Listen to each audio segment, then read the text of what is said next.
I'm spitting rhymes from the edge of a line, where the 44's perilous, holding its own grind. We're digging deep in topics you can't define, laser engraving art, yeah, we intertwine.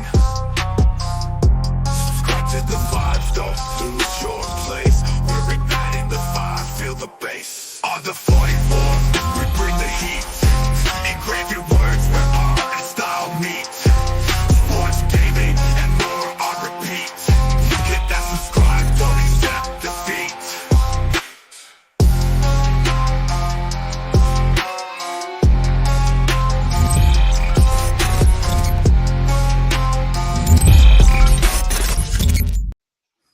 Yo, what is going on, everybody, and welcome back to the 44th Parallel Podcast. This is actually episode 5. That was my mistake last week. I got a little ahead of myself. Got some good stuff planned for tonight. How's everyone doing? I'm doing good, Goody. How are you? Doing pretty well. I cannot complain. I'm excited for what we got.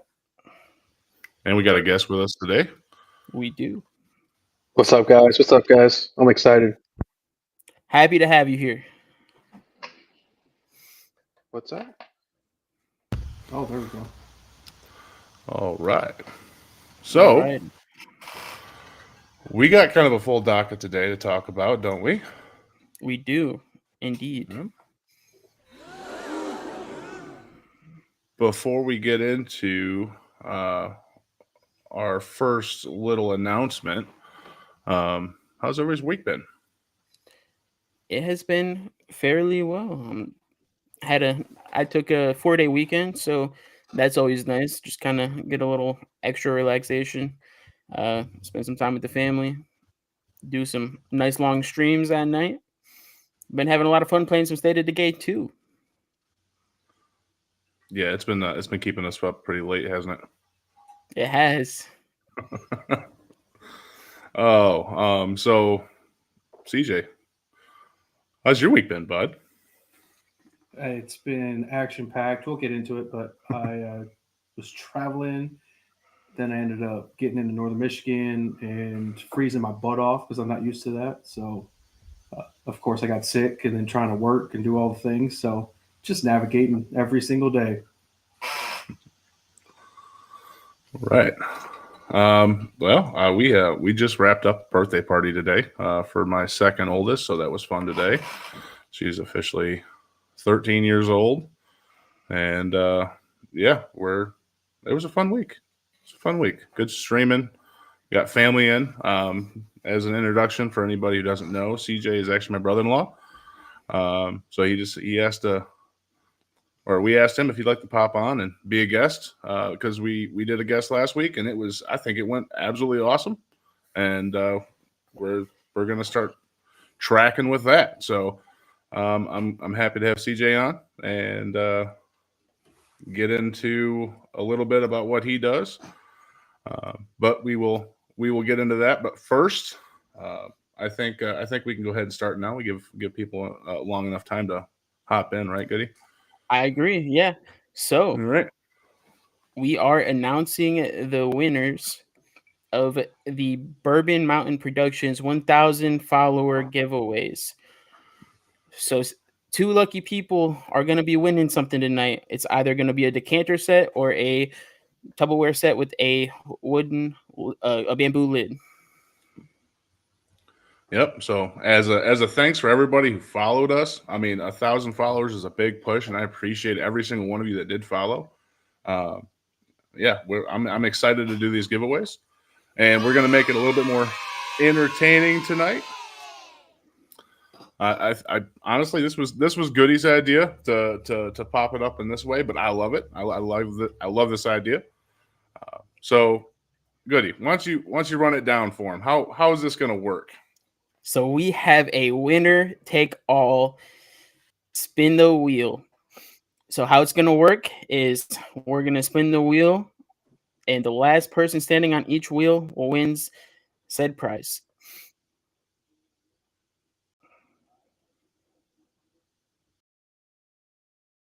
Oh yeah.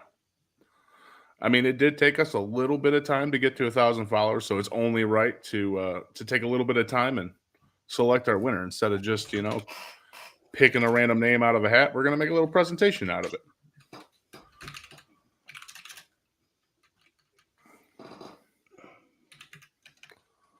So is this thing just going to launch names off and the last man standing wins? What happens? Yep.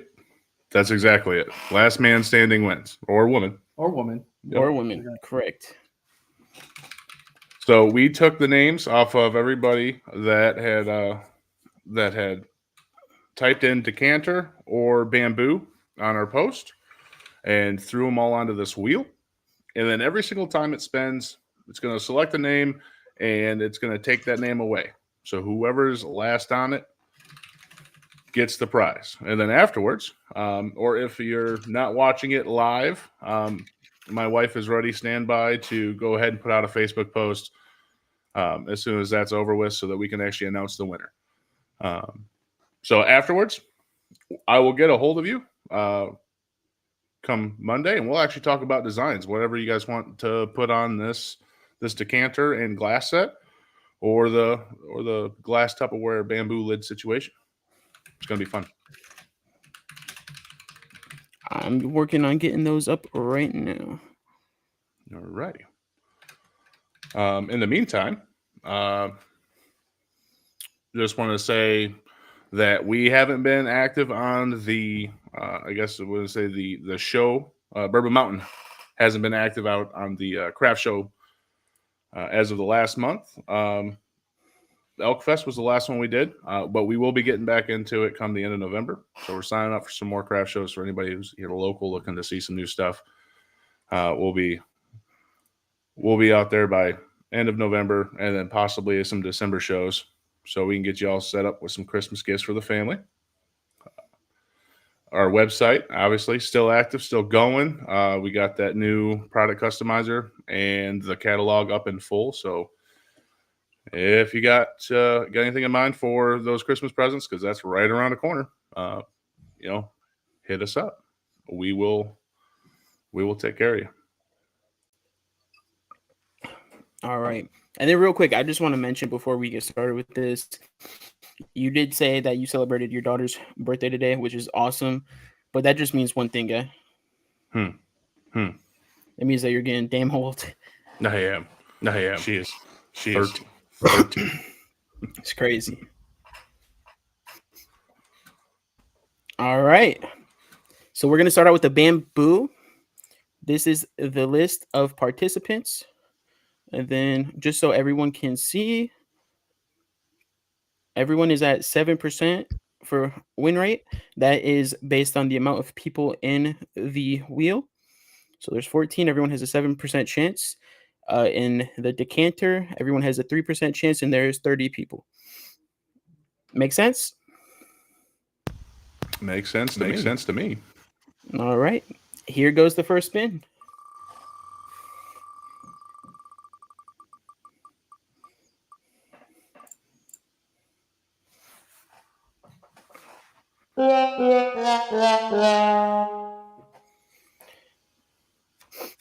Becky, thank you for participating.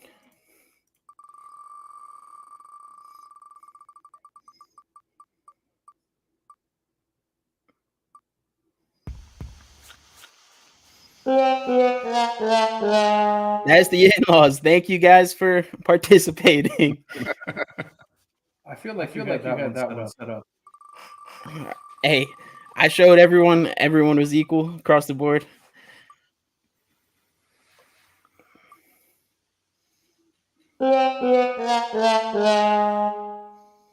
Nikki, thank you. We're getting down. 11 people left.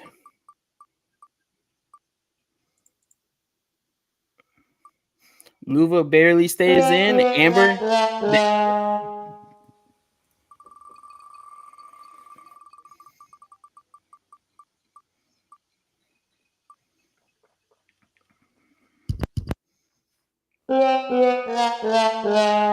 Nicole, not this time. Sorry.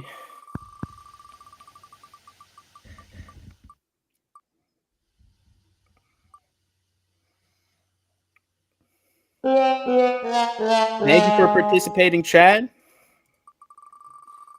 There goes Chad's Christmas gift.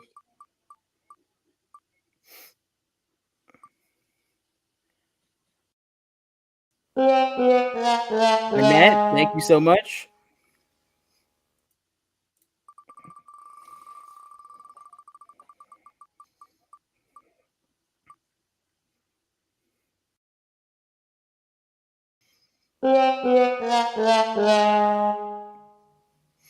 Nuva, thank you.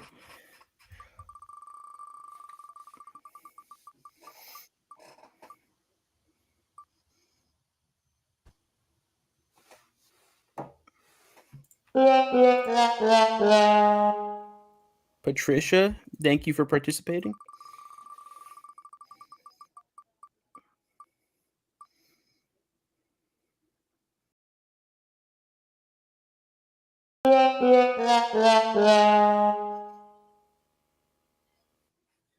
Thank you for participating.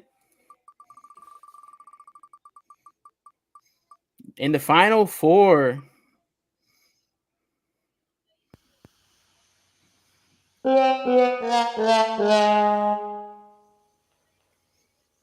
Ashley, thank you for participating.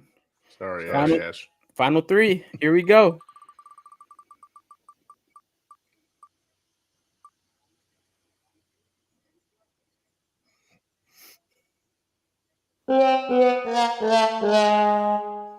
Tina, thank you for participating.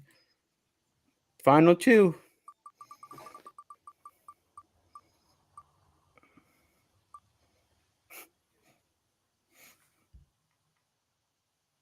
I officially feel like this is rigged. All right, Justin. Mimi, you are the winner.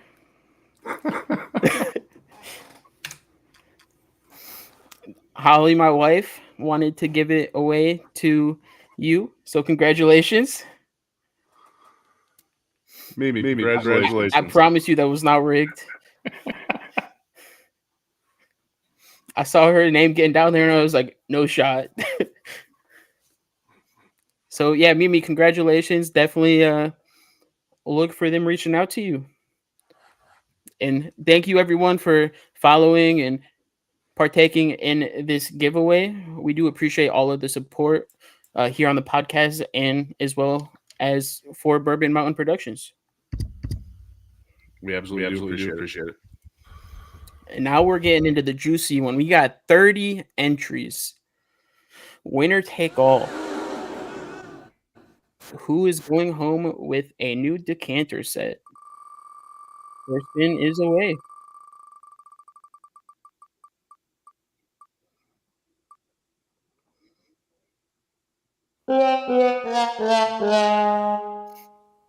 Jennifer with the first one out. Thank you for playing along.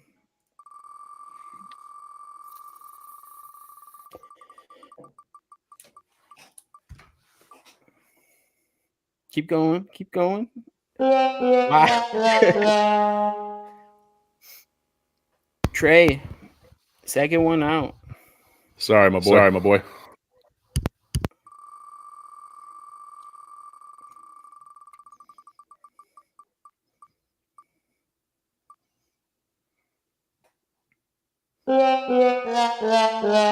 Sammy, thank you for participating.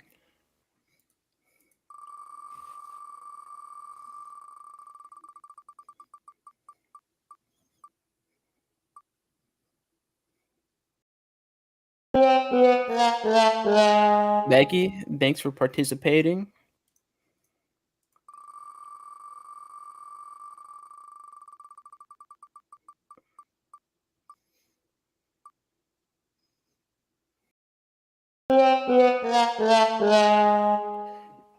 Raymond, thank you for participating.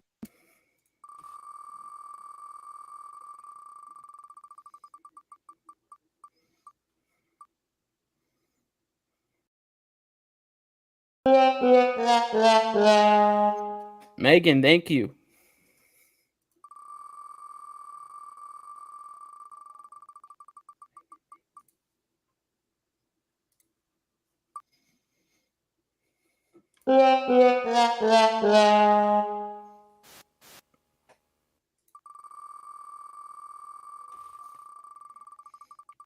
That one was a dud. That was my fault. No one got taken out. Shauna, thank you.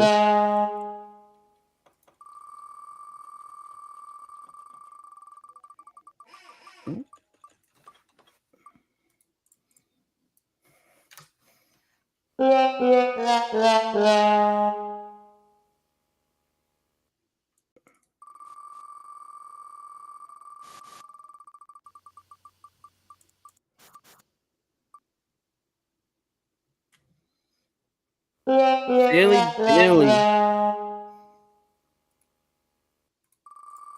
Down to 22 left.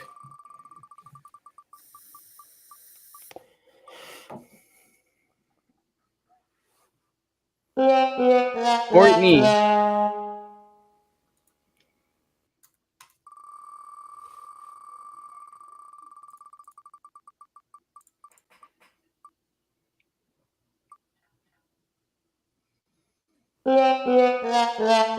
Thomas, I'm sorry, but you are out of here. All right, we're down to 20. That was 10 spins. We're going to do a quick shuffle. And let her rip.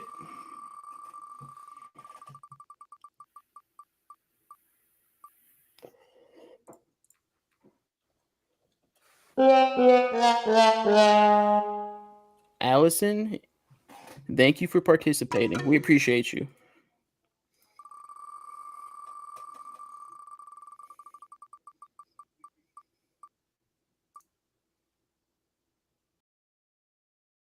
I am out of there.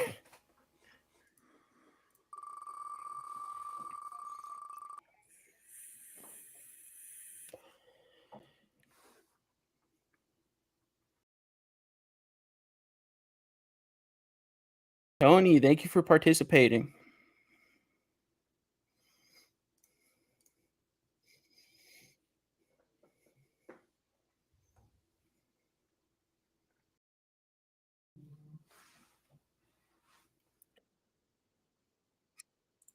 Stephanie, thank you. It was actually a pretty fun way. It is. I agree. Makes it a little interesting.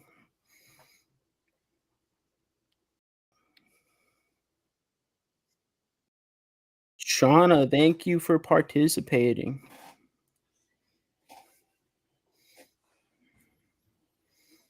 This is the top 15. And Emily, you are out of here. Thank you so much.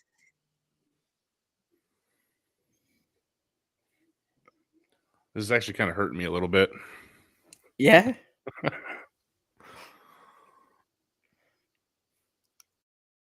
Stephanie, thank you for participating.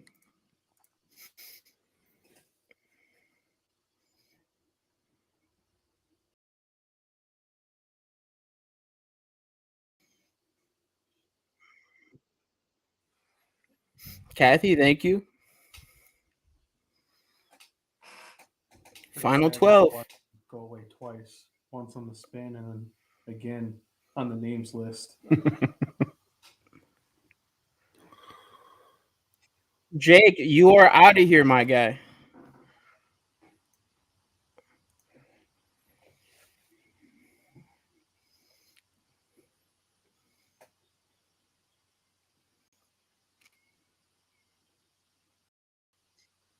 Monica, thank you for participating.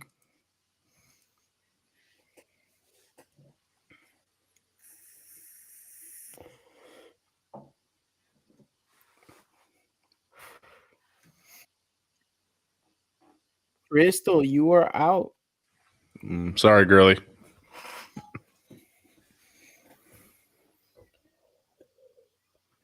I don't think that was for Crystal anyways.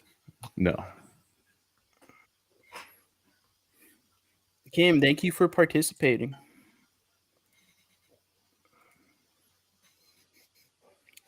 Eight remain. You're going to reshuffle the last 5? I am. Courtney, thank you for participating.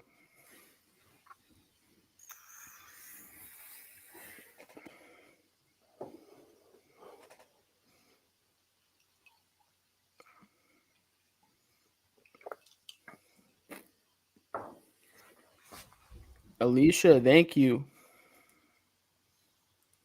One more spin, and then we'll do a reshuffle.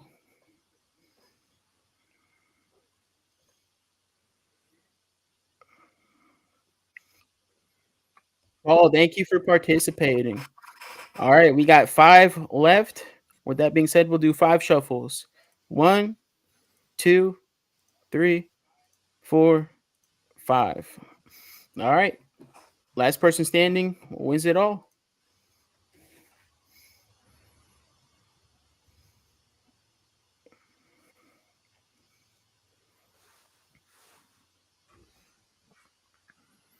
Diane, thank you so much for participating.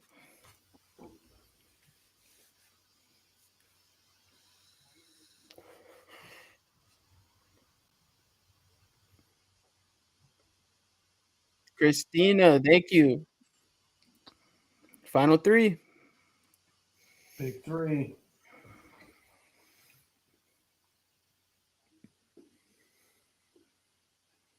Danielle, you are out of here. Thank you so much for participating. It all comes down to this. Devin or Sue, you are going home with the brand new decanter set.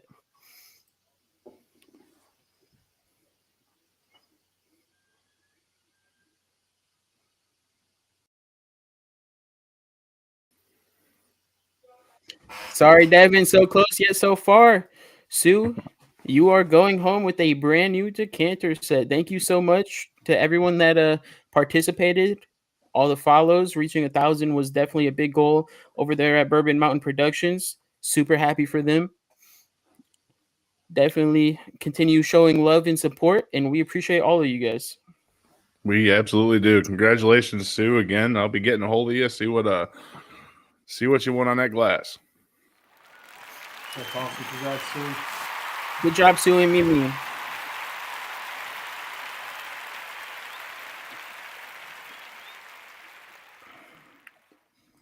Alrighty, that was fun. That was fun. That's definitely a different way of doing it. Spice things up a little bit. And I'm going to make sure while we're here that we have the names.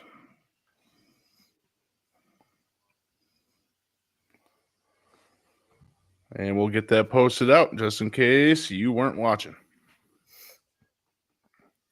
And then clips to follow sometime later tonight. Those will be posted on the Facebook pages.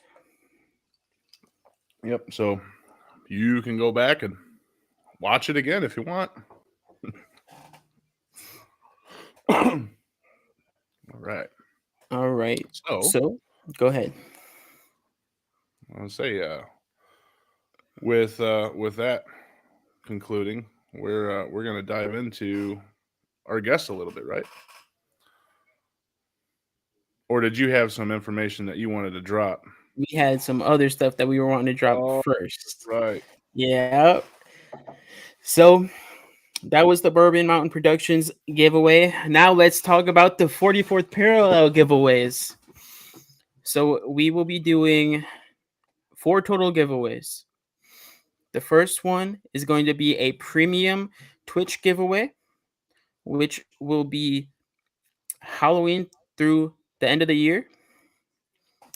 That to get into that, it will be 100 biddies is 1 entry, 1 sub is 2 entries, 1 gifted sub is 2 entries, and 5 gifted subs is 10 entries. This is for an acrylic light up sign for your game room. Super excited to bring this to you guys. And then we also have a standard Twitch giveaway, which is just for followers. Once we reach 500 followers, someone will be going home with a brand new 44th Parallel podcast mouse pad. And then for Facebook, when our Facebook page, the 44th Parallel Podcast, reaches 500 followers, we will be giving away a free cup or hat or 35% off 1 item from the Bourbon Mountain Productions website. And then for when we reach 1,000 followers, we will be giving away a free cup and hat, or 50% off one item from the website. So definitely drop a follow if you guys haven't, on Twitch, on the Facebook page, regardless. And then if And you that's guys, not only for the podcast, correct? correct. Yep. So if you follow us, we have our gaming schedule that we out there Tuesday, Thursday, Friday. That's valid on those days too. So it's not just once a week. Yep. So that is Tuesday, Thursday, Friday, and Saturday. That is 4 times a week for you guys. Not if you guys aren't comfortable with spending money or donating or whatever, you don't have to. That's why we have the other options as well. But if you're interested in that acrylic light up sign, then definitely partake. Yep. We appreciate it. And as soon as it's finished, we'll obviously be posting pictures and showing it off. But it's still in process. Yep. We will we'll touch a little bit more on this when it's a little bit closer to the time we will be starting these.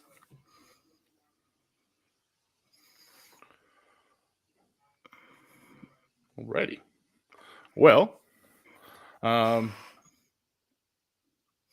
excited to dive into CJ a little bit and pick apart. I am as well. We have a nice list of questions and topics we want to drive to them. So, CJ, welcome to the podcast officially, and tell us a little bit about yourself to start off with, so that we can get everybody that's watching a little bit of what you are all about. Yeah, no, I appreciate being here. It gives watching you awesome to watch, and just being a part of it's a huge joy. So thanks for having me on. I'm just a normal dude who decided that when he was younger, he made enough mistakes that he was going to join the military. Had a successful career there. Bounced around. I figure we'll probably get into some of these topics more in depth. Once I left the military, then I got traveling the country with the wife and kid. So we RV full time. I know that's going to bring up a lot of questions, and we travel the country. We've been doing that for a while. During that process, I went back to college, finished my degree. You're cutting in and out a little bit. But the big thing is once I got my degree, then I moved on and got 2 different jobs. So it's definitely interesting, remote jobs. One of them working in corporate security, and then the other one that I really enjoyed, by my pride, is MVP Robotics. And that's where we developed 2 different robots, one that deals with the sports community, tackling robot, and then one that deals with the shooting or tactical community. And so big time robots that drive around, can get shot at from different calibers, but definitely this feeds into my previous life, being a sports athlete in school and a sports junkie now, and then into the military life that, I followed into. So it's been a lot of fun, but definitely a lot of work because we're a startup company. So just trying to take it from one step and try and get to the top of the mountain. Absolutely. Real quick, before we jump into too much stuff, I did hear you're a Packers fan. I almost canceled the podcast just because of that, but we'll skip past that for now. That's okay. It's all right, Goody. I'm assuming you're a Lions fan. I'm not actually. Oh, who are you a fan of? I'm a Saints fan. Oh, and you're upset that I'm a Packers fan? Oh, that's sad. No, it's been a Packers fan since I was a young kid. Growing up in Michigan, I couldn't root for the Lions after what they did to Barry Sanders and the way that organization was just completely destroyed. Then there's this guy named Brett Favre. I don't know if anyone's heard of him. Kind of a big deal. But that's no, I'm just kidding. Played high school quarterback and fell in love with the Packers. Been a Packers fan ever since. I'll die a Packers fan. Fair enough. Yeah, I've been a Saints fan since I was 3, so similar story. I mean, it's rough for you. I did lately, yeah. I miss Drew Brees a lot. That's for damn sure. I bet you do. They got Spencer Rattler starting this week. They do. I'm actually really excited for that. It's gonna be different. Supposedly he brought in the swag, but David Carr, he started off hot, but things seem to cool off real quick. Just like most NFL teams, they start making adjustments and things change. Yep, 91 points in the first 2 weeks. I thought we were gonna have ourselves this season, and then they went right back to looking like the team from last year. Yeah, I don't know. They must have changed the water. Maybe the hurricanes that came in messed up the water in New Orleans or something. But Something. they're not playing the way they did in week 1 and 2. I know a ton of injuries. The Saints are a injury-prone team. That's something the NFL's experienced. I think all sports, these athletes getting as big and strong and fast they are. I think everyone's experiencing it. It's just what depth you have. Yeah, Being a Packers absolutely. fan, I've gotten to watch them being a draft and develop. So it just seems like they always seem to have the next guy up that keeps them above 500, gives them a chance to make the playoffs. What do you think about Malik filling in for Jordan Love? That was interesting. I got to give Matt LaFleur a lot of credit for taking a guy who was in the building for 30 days and have him win 2 weeks in a row. Granted, they're playing low-end talent in the NFL, but the fact he could change the game plan, I thought it was real interesting, real fun to watch. But I wish he would incorporate some of the stuff he was doing with Malik with Jordan Love. Sometimes Jordan Love would get away from his mechanics, throw off the back foot, and then it just changes the whole scope of the game. But you expected Jordan Love to come back a little rusty, and he did against the Vikings. But the comeback, you can't take anything away from him. Be down, what was he down 28, and then only loses by 2. So that was pretty impressive. I agree. Yeah, Jordan Love. So he started out last season a little shaky. Dude has a cannon on him, but he was the pressure was getting to him. He was throwing a lot of bad passes, very inaccurate, uncatchable passes. But once he got the nerves out of the system a little bit and settled down, he's turning into a good quarterback.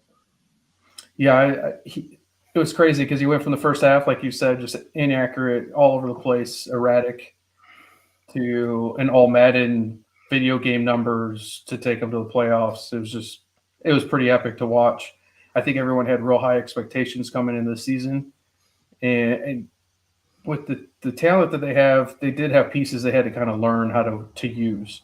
And him going down right away week 1, other guys getting hurt. Christian Watson goes down again, which he's been injury prone his whole career, so they should have been ready.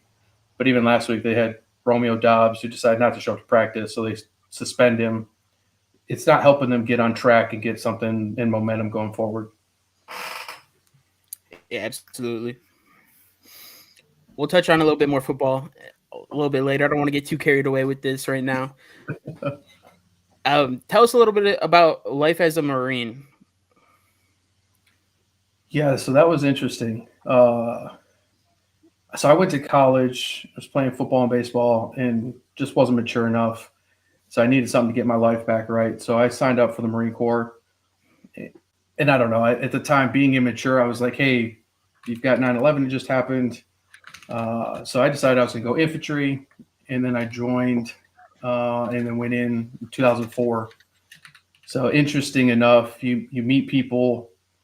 And the first day going from, this is probably one of the funniest stories I had, leaving the hotel to go to boot camp. I met this kid, best friend to this day, Kyle, and we ended up singing The Wheels on the Bus Go Round and Round. It just kind of proved how crazy Marines are and how we're essentially just a cult, because everybody else that go in the other services were laughing at us and thinking we were crazy and just psychos sitting in the back of the bus. But you quickly realize that joy and wonder gets taken away from you real fast when the drill instructor in that funny little hat shows up and starts screaming at you. So your life changes real fast. So yeah, 2004, went through boot camp, and then graduated there, went to the School of Infantry, became what we call an 0311, different nicknames, Crunchies, ground pounder, but just a normal guy, rifleman on the ground.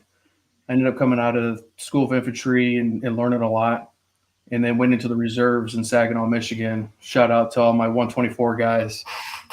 So I was there working jobs, doing the weekend thing with the Marines, and then we found out we were getting mobilized. And what that means is that we get pulled into active duty and we're going to get deployed. So we found out our orders were going to Fallujah, Iraq in 2006. So I went and trained for that. and then went straight over to Iraq and kicked indoors and did that piece and tried not to get blown up for the next 7.5, 8 months before I came home. And that was in 2007.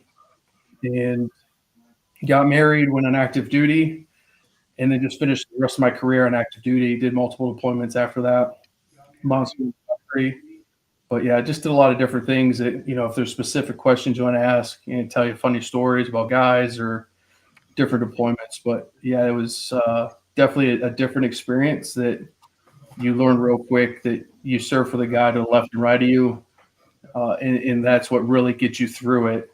You might have the EGA, the Eagle Globe and Acre, or even serve in the Army or Navy or whatnot, but it's always going to be the guys to your left and right that get you through that stuff, because you're going to have those common rainy, crappy, cold days that you're all sitting there looking at each other, wondering why you signed up to do this and why you get a paycheck to do this, right? Then there's other days you're on the machine gun range and you're just ripping rounds and you're smiling and going, this is why I signed up to do this.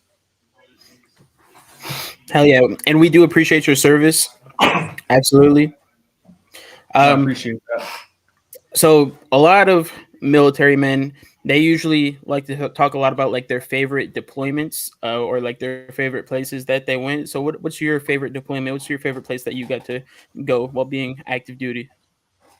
Favorite place, probably Norway, as much as it sucked, because I'm not a cold weather guy. I left Northern Michigan a long time ago. My wife's got a joke where she says that we traded in our snow boots for sandals a long time ago. But that was my favorite place because you get to embed it in the culture. I was above the Arctic Circle in the winter, didn't see the sun for 60 days, because of elevation and just, we all hear about Alaska, same concept, right? They have no sun. But yeah, it's just definitely an interesting culture to meet and greet people and operate in that type of terrain. That was the most fun and definitely learned a lot. But it was also the end of my career. So I was the old guy on the farm. So it was fun to teach the young guys how to do stuff. And even though I may hate the cold, I was born and raised in it. So I knew how to survive in it a lot better than some of those younger guys. So that was definitely fun. I mean, when you're in the service, you have guys from all over the world. And we had specifically my strongest, best stud Marine was a kid from Alabama. It couldn't even keep him, out in the field in the cold. He was getting frostbite, have to send him back. Nothing to his fault. It's just that's how his body was built. So you're talking about a guy who's 6 foot, 215 pounds shredded, and I'm sending him home because he can't survive in this terrain, right? So those are the things you learn and the things you have to adapt to with the people and the environment and everything that's there. It's fun to be the old guy teaching the young guys how to survive through that. Absolutely. So I know, being my brother-in-law, I've heard a lot of stories, good, bad, and I've heard quite a few funny stories as well. Now, one thing I know is you can always make the best out of a bad situation. And being in the military, being overseas, that can be rough on so many ways, so many things, not only across the waters, but here at the home front as well. But making the best out of that bad situation, what you would say your funniest, your go-to, like, I laugh every time I think of it, story that you tell from your military days? There's a couple of them. There's definitely a couple. I'll tell one that's more PG. So we'll keep that. So my first deployment was, running and gunning, doing what you're supposed to do, trying not to get blown up. It just so happens one day I made the wrong decision and an IED goes off, and my buddy Kyle that I talked about in the bus story at the beginning of boot camp, he's with me. And so his unit comes out and helps us. We get in the wrecker, we get the truck out of there, we laugh about it. So this happens in 2006.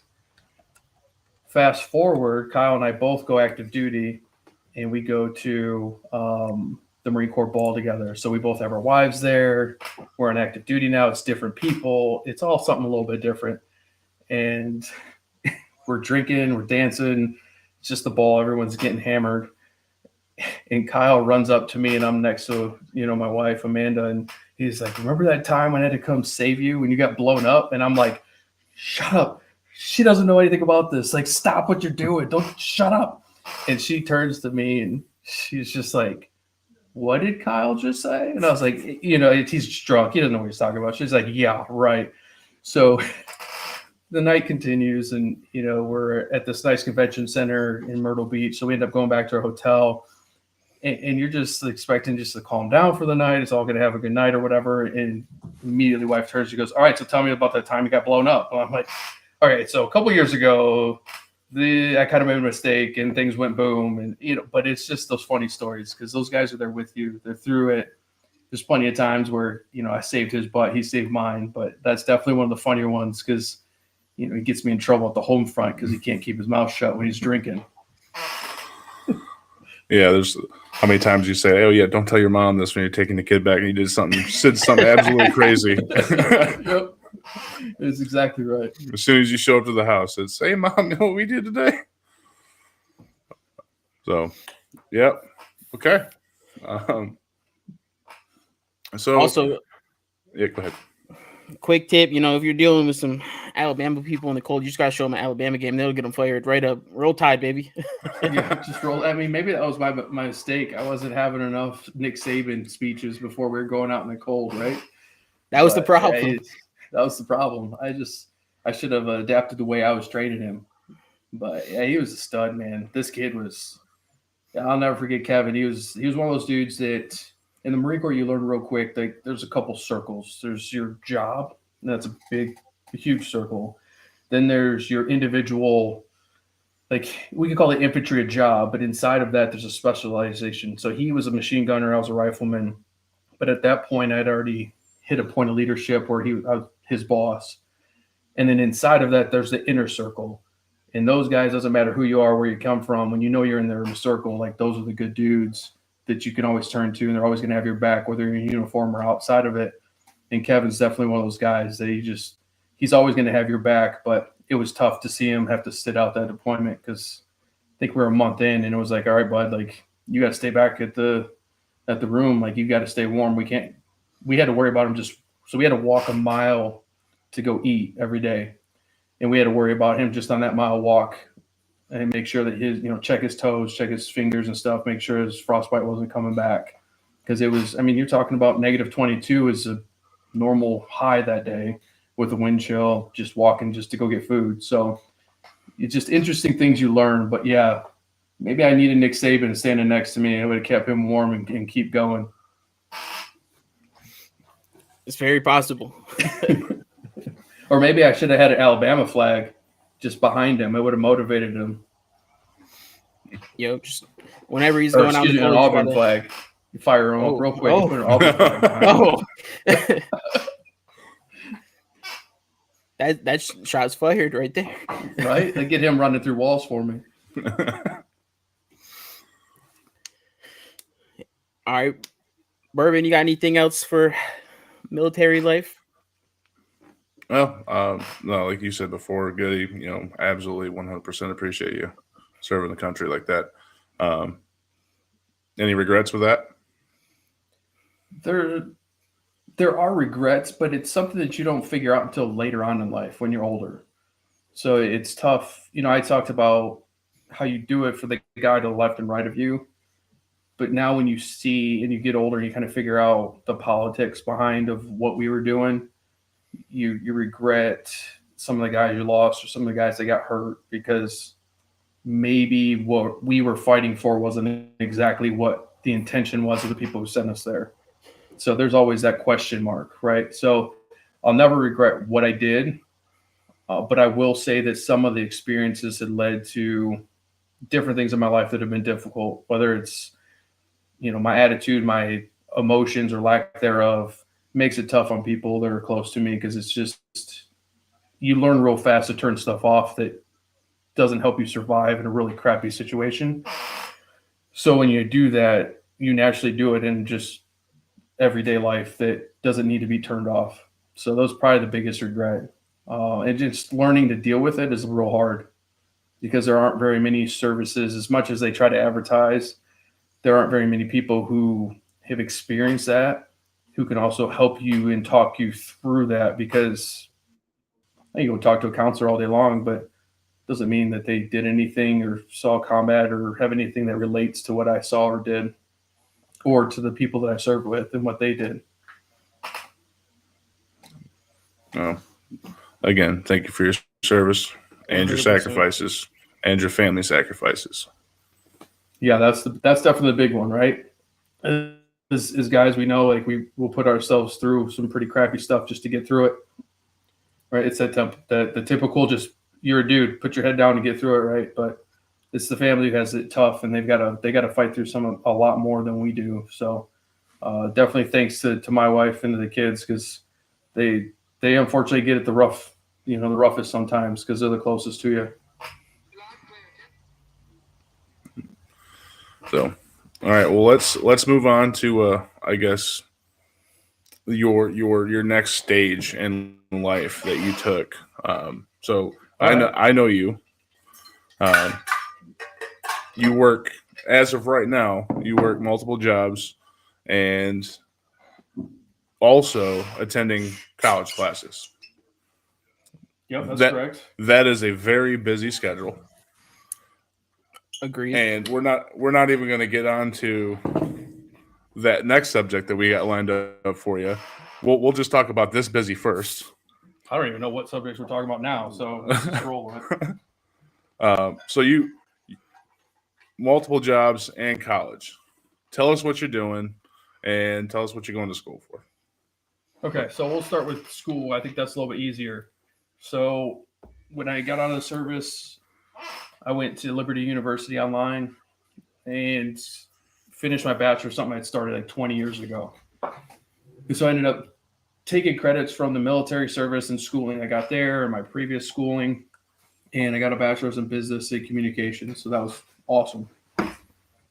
That led into the 2 jobs that I currently have, and we'll talk about that later. But now I've realized if I'm going to go to school, I should make something out of it. So it's something that I'm interested in. So what they do is they take some of my courses that I hadn't used before, and it still accounts to what I'm doing now. And what I'm doing now is what they call strategic communication, but it's just social media marketing. So the credits that were brought in, that's all my, like, I don't know, what do they call it? The electives that you have to do. So all of that's gone. And I have starting this program as a junior, almost as a senior, but I'm only taking the classes that actually matter to a degree. And so that's, picking and choosing the social media and the platforms and history of it, history of media, all the way back to the original printing press to where we are today, doing a podcast like this. So it's definitely going to help me with my current jobs I'm doing right now. Just getting started. This is the first half of the first semester. It's broke down between 2 8-week semesters. So I'm taking 2 classes this 8 weeks, 2 classes the next 8 weeks, and I'll continue to do that until I complete the program. Luckily, I still have GI Bill left. So that's kind of, facilitating that and letting me go back to school. So not only did the military train me to do what I used to do, but it's given me the ability after service to continue and learn something new. So and again, I'm at Liberty still because I started there, and that's it's just easy right there. They had all my transcripts and stuff. So it made it easy to just continue and do a new program. Hell yeah. Definitely not easy though. Trying to keep up with all that is something else. Like college is just, I don't so much like college, but I like learning something new. So I think that's the biggest thing, right? Like that's what drives me is just learning something new, keeping my mind fresh, because that's what keeps us all going, right? So that's why I'll continue to push through the annoyance of doing school at, get an assignment done here, assignment done there, and then waste the whole day. Maybe I'll just watch football all day one day, I'll watch the Saints lose. I'll watch the Packers win Wow. while I'm, doing school. So I think that's why Bourbon keeps me around, because I teach him stuff all the time. He does. I'm learning something new every single day I hang out with this guy. yeah, I hear it all the time now. Same thing with CJ. I learn something new every time I'm with him. Specifically, a lot about the Packers. He won't shut up about them things, Them things. Oh shoot! I have no dog in that fight, really. So I'm gonna let you guys, go Yeah, at poor that. Bourbon. He's so lost. I'll be like, "Hey, did you see this? Oh, did you see this happen?" No, He's no. like, "I don't know what you're talking about." I was like, "Well, I'm going to tell you anyways because Goody's going to want to talk to you about it, so I'm just going to tell you anyways." So Yep, exactly. All my conversations start off with CJ said. I don't know if that's good or bad. It depends You on don't the wanna day. I mean, shoot, I almost got kicked off the podcast. I ain't even shown up yet. You didn't even know we about it. we don't like cheese heads on the podcast. You know what I mean? No, I get that. I should bring my baby girl. We went to Lambeau in our travels. We went and caught a preseason game. That was super cool. Lifelong dream, bucket list for me. But so we get there and all of a sudden, like the girls were excited about it. And so my youngest, we go to the concession stand on the way out and we hit the gift shop. And she's like, "I want that." Bought a cheese hat. I was so proud. I shed a tear. I was right there. It was in my heart, in the fields, grown man in Lambeau on his knees crying, proud of his daughter. No big deal. No big deal. It's just another normal day at Lambeau Field. It probably does happen all the time. Got a real faithful crowd out there, Mm-hmm. That's a bucket list thing for me too. I definitely want to go to the Superdome at some point in my life. So I have been there through my service. I had to take a course down in New Orleans. It wasn't for a game, but I have been to the Superdome. Pretty good, except the surroundings. Lambeau, you can go get cheese curds and high five people and have a brat. In New Orleans, you're going to smell piss and have to make sure you don't sit down in some Mardi Gras mess. So just be warned. Fair enough. They get pretty wild down there in New Orleans. Yeah, they do. I still All don't know right. what you guys are talking about. That's okay. It's just a big dome in New Orleans. I think you have to go to a live gaming event, actually. To make it count, I'd vote for that. What other sports are you a fan of? So I'm pretty much stick to football and baseball nowadays. Growing up as a kid, I was a Bad Boys fan of the Pistons, but then the NBA went soft, and I just not a fan of the way the NBA's changed. I follow the Wings still to this day as a Red Wings fan, but again, the NFL's changed with the European rules and stuff. So really, I only watch it. I'll keep track of the team as they're going throughout the regular season, but once the playoffs hit, I'll turn it on. It's time to watch. So Who's taking home the college cup? basketball, I enjoy March Madness. March Madness is fun. So that's always fun. But those are, football is really it for me. Bourbon knows that I'm a sports knowledge junkie.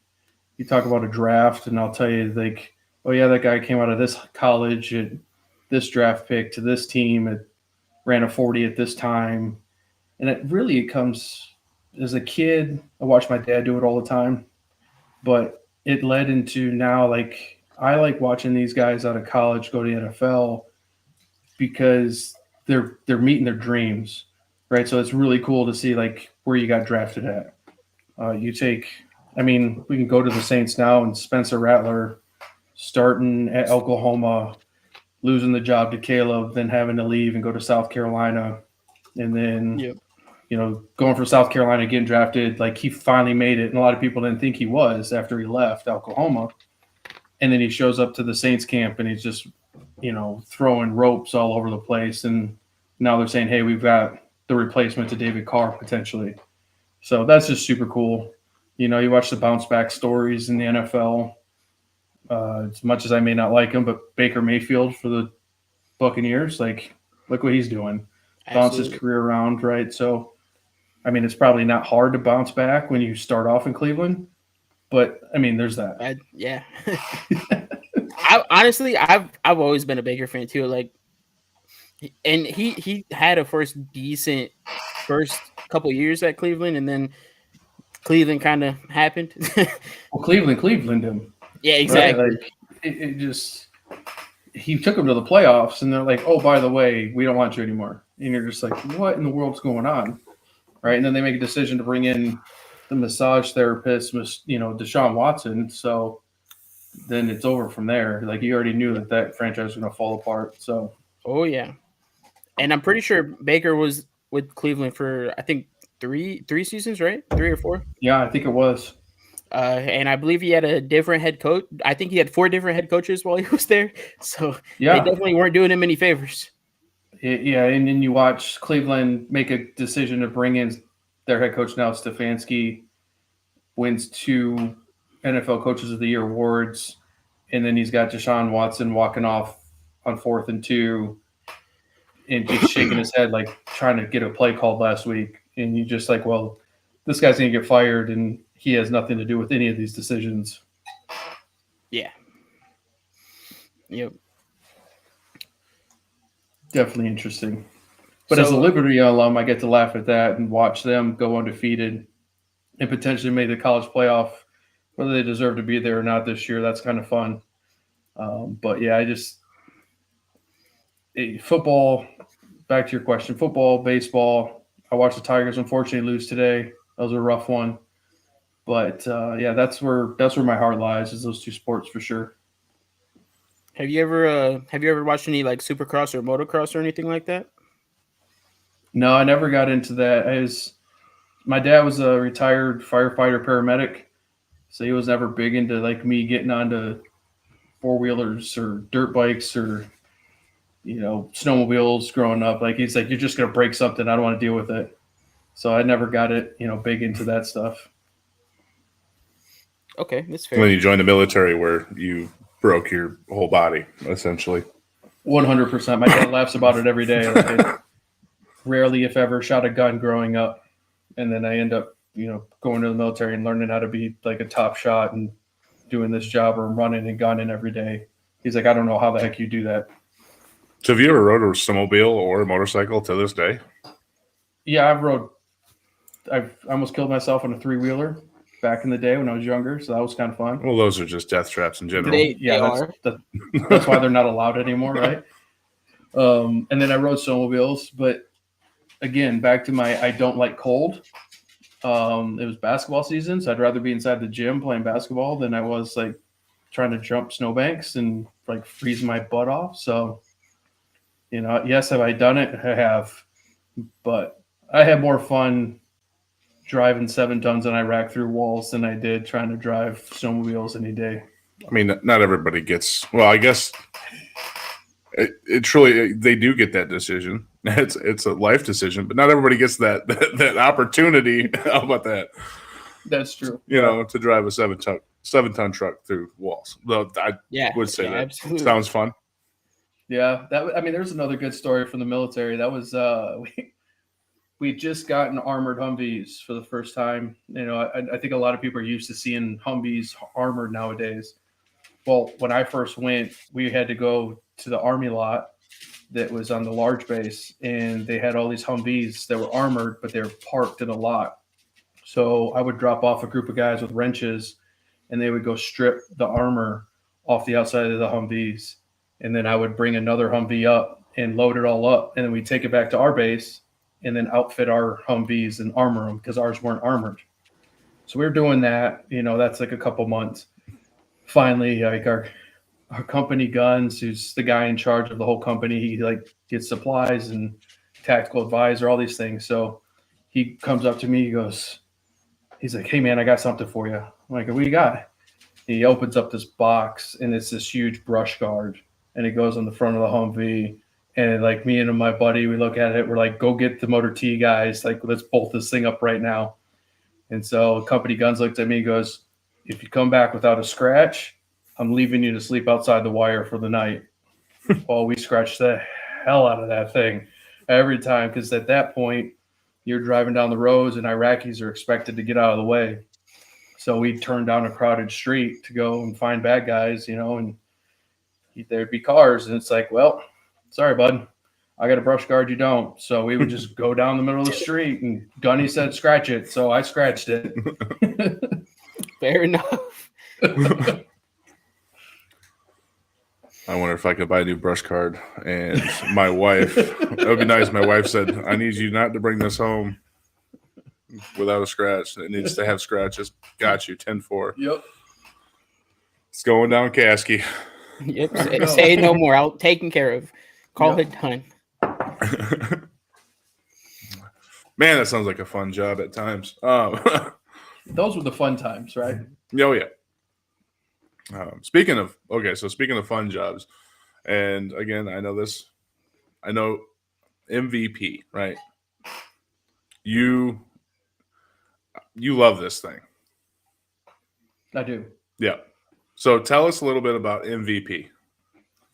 Okay, so if you went to mvprobotics.com, that's going to show you guys like both of our robots that we do. But this thing is just phenomenal. So I leave the military, I'm kind of lost, trying to figure out what my place is in civilian life. Then I got a buddy that I served with, and he calls me. He goes, "Hey, we've got this position opening up, the operation manager spot at this robotics company." He's like, "We need a guy who's going to come in, get processes and planning and ops in order so we can kind of track these things." I'm like, "Sure." So, we do the typical contract, all that stuff, salary, all the things.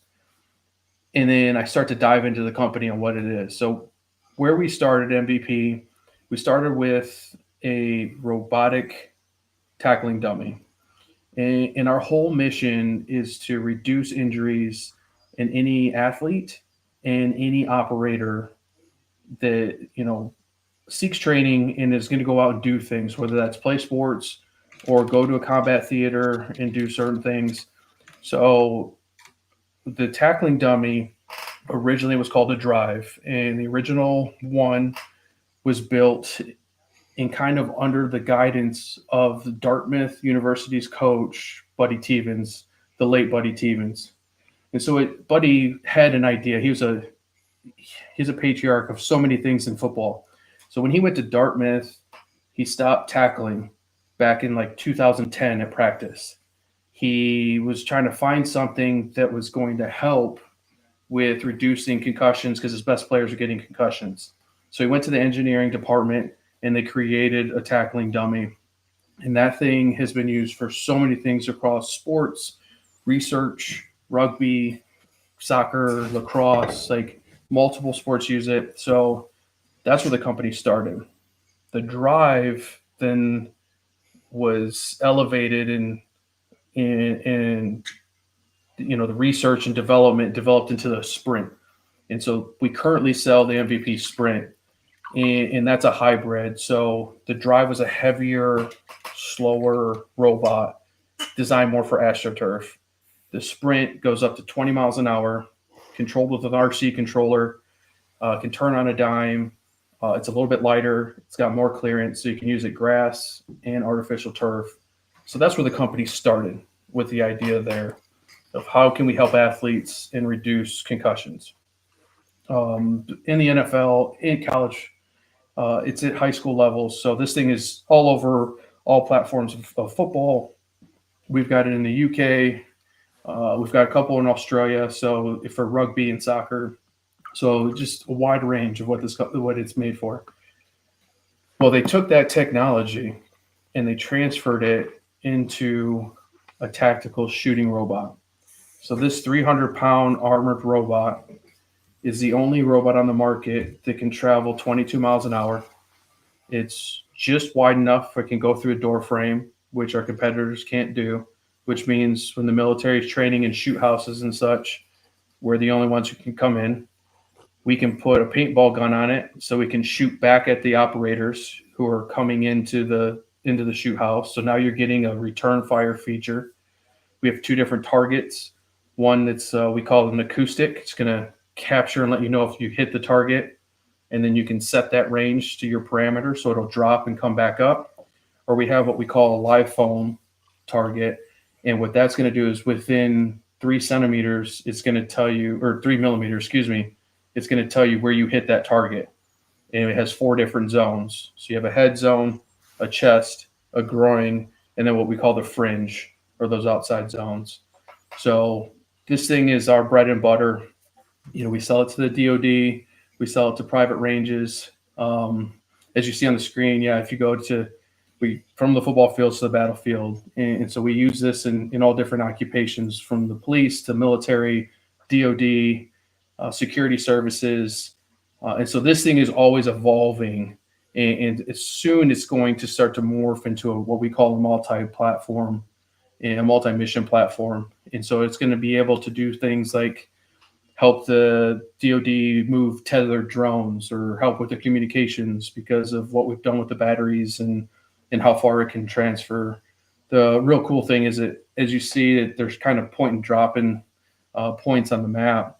It's fully autonomous. So if you have that software in your version, you can set your waypoints, and that robot's just going to drive. And you can set that anywhere you want on any range or any training evolution. And that thing just kind of drives around. Can take all the way up to 7.62 as of right now. We have hit it with 50 cal, but we don't suggest you do that. But that also helps us keep the weight down. The other thing that's amazing about our robot, it only weighs 330 pounds, which is the lightest in the market, but it also uses Segway technology to keep itself balanced. So every motor is an individual motor. So it divides its torque based on how it feels. So it won't tip over. But in the case that you decide to do something crazy and you do tip it over, it's only 330 pounds. So two guys typically, that are training in the tactical forces, they can go flip it over very easily and get it back on track. But that rarely ever happens because of the technology. The other thing is how we built the yoke that holds the targets. It's a fit for a 4x4.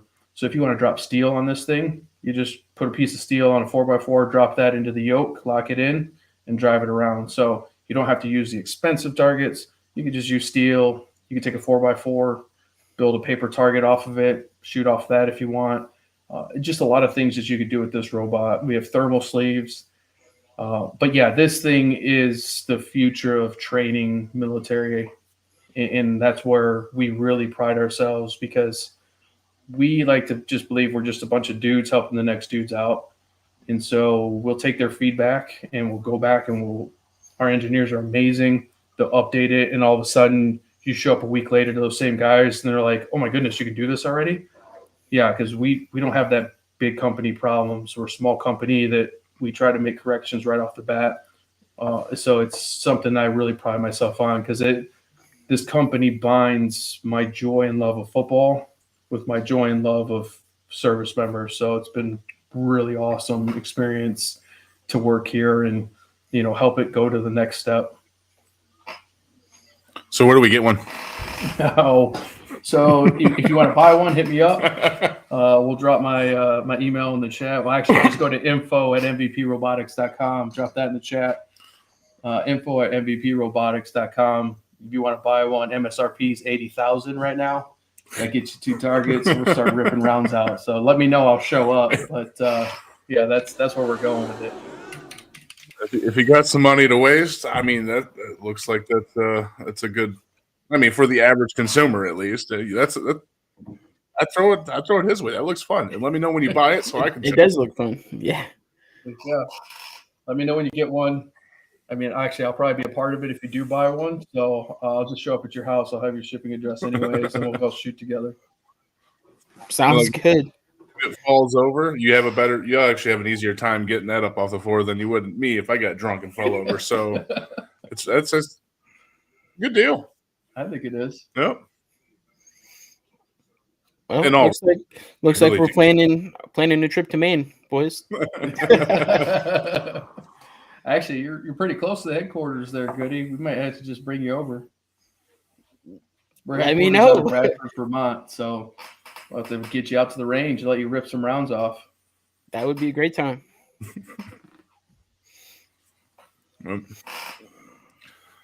So, great company, and I've been in contact not only with CJ but with a few members of their team. Great guys. Bourbon Mountain has done a little bit of work for them, and it was a very enjoyable transaction. We did some, I think it was keychains, some Yetis, and it was really cool and absolutely awesome leadership from what I can tell. Great company, and they also put up with CJ, so they really are good people. Yeah, they got to be good people. So what's your I guess what is your job there? What is your focus? So my focus is the daily operation. So I coordinate, with the engineer manager, with our tactical program director, and so I talk to them, almost daily. And then obviously with the CEO, CTO, and our president, anytime they call me, I need to know where our guys are at. We've got lead trainers / technicians that go across the country and train people with our robots, or make any tweaks that someone might need. I mean, when you're shooting bullets at something, it probably needs to be fixed every once in a while. So those guys are getting out there and doing what they need to do, and then retraining. But then our engineers coordinating with them, especially with customers and their feedback, and making sure that through the engineer manager that things are getting tracked. So my job really is just keeping the whole company in the right direction. But then also I'm in charge of the sports sales. So I'm, dealing with high schools and dealing with colleges and pro teams and trying to get, sprint sales up and keep that part alive. Our primary focus right now is what we call Hector, which is our tactical target. But we don't want the sports side to die, for any reason. So we want that to continue to prosper and help athletes. We see the need for it. The problem that you end up with, especially high school athletes, is it's not them, it's the funding. So it's really hard for schools to set the funding away or even plan for something that, they might fall on my website and then all of a sudden like, hey, we're interested, how much does this cost? Well, they've already budgeted for the 2024/2025 season. So now we're talking into keeping those conversations going for next year. My job is to track all that stuff and make sure that that's in place so that when they're ready, we're ready. Excuse me, because I want to make sure that I'm helping every athlete and every, tactical operator out there. Anytime they need us, we're ready to go. And, I may not have the answer, but I know someone on the team does, so I can point them in the right direction. So that's my big role there. Is they brought me in to be the ops manager. I was fortunate enough to replace employee number one. And so he showed me a lot of where they were, where they had come from, where they were when I took over. And so, my job was to take it that next step, and I'm going to take it as far as I possibly can until it's, outside my knowledge base. But again, that goes into why I'm going back to school, why I'm doing different things and learning different avenues so I can keep the business going and I can continue to increase the marketing for what we're doing at MVP. Well, if you are ever looking for some people to bounce some ideas off of, we're definitely here for you. No, I appreciate that. I really do. Maybe we'll talk to the bosses and see if they'll come on, do a spot visit, get them in for 20, 30 minutes. That would be awesome. Would be. And MVP wants a big shout out to Bourbon and what they've done for us because, he might have mentioned it and just kind of fluffed it. But, we just did an all hands at our headquarters in Vermont, and just so happened that there was mugs that were passed out that may have been created by Bourbon himself, and, handing out keychains and hats. And so it's definitely a mutual respect there from a company level and then on a personal level, because once you find a good dude, you want to keep that good dude network going. How did those Yetis turn out? Oh, they're legit. You should see everyone's like holding them around, taking photos out camping or wherever they're doing. You see them all over the office. We're doing our staff calls, and you'll see a MVP Yeti kind of sitting around, and I'm like, I know where those came from. That's a pat on the back. It's my first day running the laser, baby. Was that you? Yeah, he was actually my employee that day. Respect, brother. They came out real nice. Thank you. Yeah, that was actually my first time up at Bourbon's house. Got there and sat down in the chair and said, "Teach me." That's awesome. Yeah. No, they came out great, man. Oh, Love to hear that. That was a nice long late night of running equipment, and yeah, Goody did a great job sitting in the chair. Yeah, everyone's definitely impressed because we had last year's gift was a North Face bag, so we could all take our computers or whatever, and it had MVP's logo stitched on it. Yeah. And this year, for the staff was the Yeti mugs and keychains and stuff. So it was kind of all like thrown into a bag of goodies for the staff. So everyone was pumped up. They're like opening it up, like, oh, sweet. So it was definitely an awesome moment. Now, Yes. I do have to ask real quick. There is something that came through the shop at request through MVP. If you don't want to talk about the story or what's behind it, I get it. You can just move on from it. But there was a walking stick that was to be engraved, and that was. I'm honestly an odd request. Never had one of those before, but I had the walking stick engraved. Could you tell us a little bit more about that? Yeah. It was one of those funny stories. So at MVP, we're broke up between the engineers, the sports, and then the tactical teams.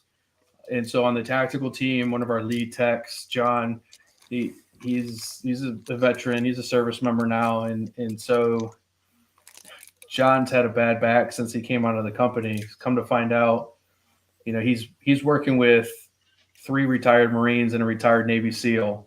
So our Navy SEAL president, he hasn't had surgery. Our retired Marine gunner, program director, he hasn't had surgery yet. I'm retired Marine infantry. I haven't had surgery yet. Retired gunny from the Air Wing, who's a rescue swimmer in the Marine Corps. He hasn't surgery yet. But the youngest guy on the team, John, has like herniated disc and needs surgery. And at the time, he hadn't had surgery yet, so he was pretty banged up. And so that's where the walking stick comes in. So our president, just awesome guy, he did poems for everybody and then gave out gifts to include the bags with the Yetis and stuff. And so like I got a T-shirt. A couple of the guys got custom T-shirts and several. He made one for all the legacy employees. And then John walks up and he gets his little bag of goodies and a walking stick to get his broke butt back to his seat. So just one of those jokes. Oh, that's a good one. I like it. Yeah, I that's like awesome. it. What was funny is I didn't realize it. So our program director is the one who selected the link and sent it to Bourbon. Bourbon calls me and he's like, I know you want the logo engraved on it, but why is there a bunch of flowers on the other side? And I was like, just leave it. Don't mess with the flowers. Leave them there. So yeah, whatever you ship my way and you want me to work, I got you. I'll do it. I usually don't question. I knew CJ, so I was like, you know what? Hey, is this no? Just leave it. Okay. Whatever you want, I got you. So we got extensive military background, going to school, working a couple jobs, and obviously, like I said, we just covered MVP, which is an awesome company, doing great Absolutely. work. And it gets even better. You're doing all this where? So yeah, I mentioned that I do all of this out of an RV. So I travel the country and I do this 100% remote. So luckily both jobs that I have, they, allow that and it's easy. But then when I go to conferences and stuff, you got to balance the schedules and same thing with school. But yeah, so the family decided that we wanted to sell our house when we were in North Carolina as I was retiring. And wife's like, hey, why don't we travel the world? And by the world, she meant America and an RV. And so it's just like, okay, they're crazy. Because let me kind of paint the picture for you guys. So I'm in Norway, that deployment I talked about prior, and how much I enjoyed it. I'm above the Arctic Circle, freezing my butt off, walking a mile and back from the chow hall, like freezing, negative 22 degrees. Pitch black. Pitch black. Haven't seen the sun at this point, I think, in 45 days. And I call home, and my wife's like, hey, I got this idea. Let's sell everything and move into an RV. So you want me to sell my 2,000 square foot house and move into 400 square feet, and I've never been home for more than like 2 months in my life with my wife and 4 daughters? You're crazy. She's like, well, I'll get you to the Florida Keys. Now I've traveled the world at this point, right? I'm on my last deployment. I've been to South Korea, Japan, Norway, Iraq, Afghanistan, New Caledonia, which is an island northeast of Australia. Like I've been to all these places, typically to the crappy parts of all those places, but I've been to all those places. And she's like, I'll get you the Florida Keys. And I was like, well, what's that? So she sends me a photo of the beautiful blue water, 80-degree day, sun shining. Like, if you've ever seen a photo of the Florida Keys, it's probably been the 7 Mile Bridge. And she's like, I'll get you here every year. And mind you, I haven't seen the sun in 45 days at this point. Greatest saleswoman ever. Sold. Sell the house. Let's do this. So we made that decision, and there's definitely the ups and downs of being a full-time RVer. But yeah, it's just like owning a house. You got to fix things. You got to do things. So it's definitely interesting because we started off with the Ram 3500 dually, which towed my Grand Design Momentum toy hauler, which is 45-foot fifth wheel. Mind you, I've drove 7 tons through walls in Iraq, but I've never towed something in America, right? That's something completely new I got to learn. But yeah, we dragged that thing around the country, and then we just this year upgraded to a Class A to make traveling a little bit easier. If you don't know what Class A is, ours is a big old 45-foot diesel pusher. It's the big one with the big windshield that you see driving on the road. That's what we're in now. So it's definitely been interesting traveling the country, trying to go from a big house to a small space, and just showing those things. So it's oh, there it is. There's a 7 Mile Bridge. So this is what she's showing me and sending me photos of while I'm in Norway in the winter above the Arctic Circle, freezing my butt off. So It's going to look good to somebody in that, in that environment. Really easy for me to say yes. So yeah, that's, now we've got an additional pop-up tent that it's a 12 by 12 space. And so we'll set that up, and I'll put a table in there and run power to it. And that's normally my office as I go across the country. But depending on where we're at, wind, rain, whatever the case may be, it can make things challenging at times, but that's typically where I'm at 90% of the time, sitting out in that tent, computer set up, and just kind of doing my jobs and trying to get school done in between when I have a chance. Real quick, before we get too much into life on the road, we did have Jake ask, now with trying to get the robots into high schools and making the sports training safer, is there a payment plan option or anything like grants or anything for funding for high schools that you guys work with? So we've worked with the NFL in the past. What is it? They've changed the name of it multiple times because they just went to the flag football piece, but it was the play for, I'd have to look it up, but it was a campaign that the NFL ran 2 years ago. And so what they were doing is giving funds to high schools. So we paired with them, and we're, getting robots out to high schools to try and help safety there. So now what we're doing is we're working with the NFL Players Association and a couple third-party agencies that work with like EA Sports and work with Madden team and trying to Pro Bowl, Super Bowl stuff. So hopefully we can make that happen so we can get it back out. We are also going to start using like Shopify and Affirm to help some of these high schools. Like you see those typical, hey, let's make a payment. Yep. We don't hit those high schools with those crazy interest rates. Like we have a deal with a firm, like, here's our price point. You need to be within this spectrum because we're dealing with a tax exempt school, and we're trying to help athletes. So those are some of the things. There are other, we'll work with boosters, especially for the schools and their programs, just to try and help them get one on the field as fast as we can. But at the end of the day, we're a small company of 18 employees that are building these things and kicking them out. So it's hard for us to just donate them to these high schools, but we try to do everything that we can to get them out there and get, athletes and players safe for sure. I think the biggest thing too that's hard to talk to high schools about is like, when you make this purchase, it's just not a football purchase.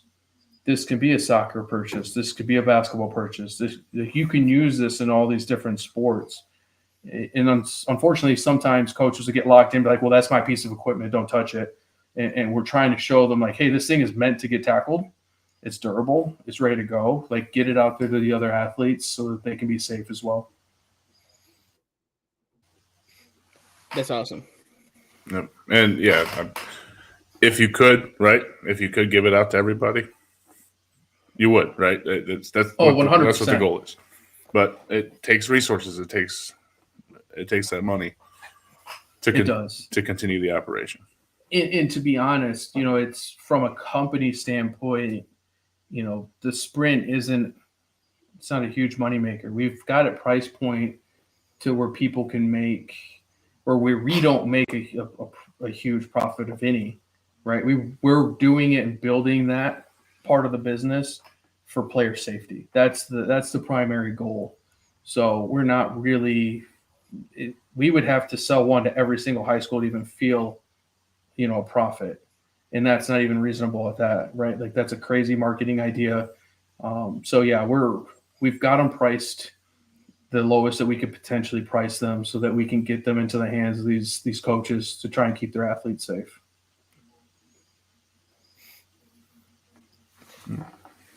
It's honestly, it's really cool how far like player safety has came within even the last 5 years. Yeah, I mean, good. We talked about the NFL. Like this year, they're allowing the NFL to wear those pads, the shells, right in game. Yeah. And so we made a pitch to the NFL and said, like, look, like you're doing this, but if we can expand your program of player safety, our robot costs the same as I don't know if you guys remember those old sleds where you'd hit the sleds and then they would, if you hit them with enough force, they would, eject up to a 45-degree angle. Our robots are priced at $49.95. It's the same price as one of those sleds, except mine drives 20 miles an hour. And you can, help an athlete gauge his safety. You can use it for all positions. It's not just locked into one position. So we're trying to show coaches in the NFL that if you can get this down to the lowest levels, you keep those athletes healthier. And then when they get to the NFL, they've had a healthier career all the way up to that point. And now we can reduce the CTE. We can reduce the concussions because now we're not going live. You're not having these huge athletes that we see nowadays smashing heads, and when they do, they can be safe and try and put the shells on and try and, do a 60% or whatever they do and how they, mitigate their practices. So that's what we're trying to pitch. And we're trying to get people to understand that hitting this robot is safer than hitting people, clearly, but it's also safer than hitting those donuts. You saw the NFL this year, they got rid of the roll tackle. You can't do the hip drop tackle. Well, guess what? You can't hip drop on my robot because you try to hip drop, you're just going to slide right off it. It's going to keep driving away. So you've got to drive yourself through. You've got to do good technique. It was designed and built by an engineer who was the captain of the rugby team at Dartmouth. So we all know rugby guys. Those guys smash, and they don't do it with helmets. They don't do it with pads. They know how to do it the right way. And so that's how this thing was developed. If you don't hit it right, you're just going to slide off it and it's just going to keep driving. That's actually really cool. Yeah, it's been a really fun thing to work on. All right, we're kind of bouncing all over the place. That's all right though. It's good conversation. It is. It's great conversation. Let's get back to a little bit of life on the road. What are some of your favorite states that you've been to while traveling the country? So I think I was doing the math the other day. I think we've hit 30 of the lower 48 at this point. We haven't hit the West Coast 3. We haven't hit the New England states. West Virginia, it's almost impossible to get to from an RVer's perspective. Been there personally, but not in the RV. But I would say my personal favorite, oh man, probably Idaho, Wyoming. I love those two states. Absolutely beautiful. Montana, my favorite. So those would be my three favorite states. And I don't think they get enough respect. And there are just not very many people in the United States that live there, right? So and then there's a reason. The people that live there don't tell anybody because they don't want people there because it's just beautiful. It's just the way it is. Like, stay out. Right? Not that they don't like you. Stay away. They just don't want you to mess with their beauty. So, yeah, definitely beautiful places. We try to go to national parks because while we're on the road, we also homeschool the kids. So they get to learn right from park rangers and those type of programs. So those are definitely my top three would be those states. We're Florida residents now, so for official snowbirds, we'll go to Florida for the winter. But those are my three favorite states at this point. And we explored Montana different this year, so that's why I can't give you a 1, 2, 3, because each one of them has certain areas that compete for that number one spot. Fair enough. I will say my favorite national park, though, Glacier National Park in Montana. You don't look at rivers or mountains or trees or anything the same after you leave Glacier, because we went this year in September, and depending on the way the sun was and how it hit the river, it was either a turquoise blue or like a beautiful emerald green. And you just watching that river, and then all of a sudden there's a moose or there's a black bear walking behind my wife, which happened, which was hilarious. But this huge black bear, elk, and it's just the wildlife's amazing. The beauty of the landscape, seeing the mountains and stuff. Yeah, is definitely my favorite place in America is Glacier National Park and that part of Montana. Awesome. I need to learn how to fly fish now, because I was watching those guys standing in the rivers and waders, and I was super jealous. I was like, man, that looks so awesome. That's something I've always wanted to try out too. Fly fishing. It looks so fun. It really does. It's just, I don't know. And then you see them, like the old guy, we've seen the shows or commercials or whatever, where he's just making a fly, and you're like, man, maybe I'm just getting to that age now where I'm just like, get out of my way.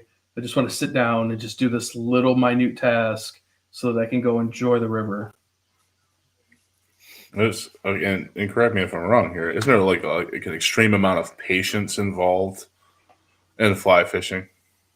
Yeah, Bourbon, I don't think you would fit in well with. I just want to double check, because okay, so that's out for me.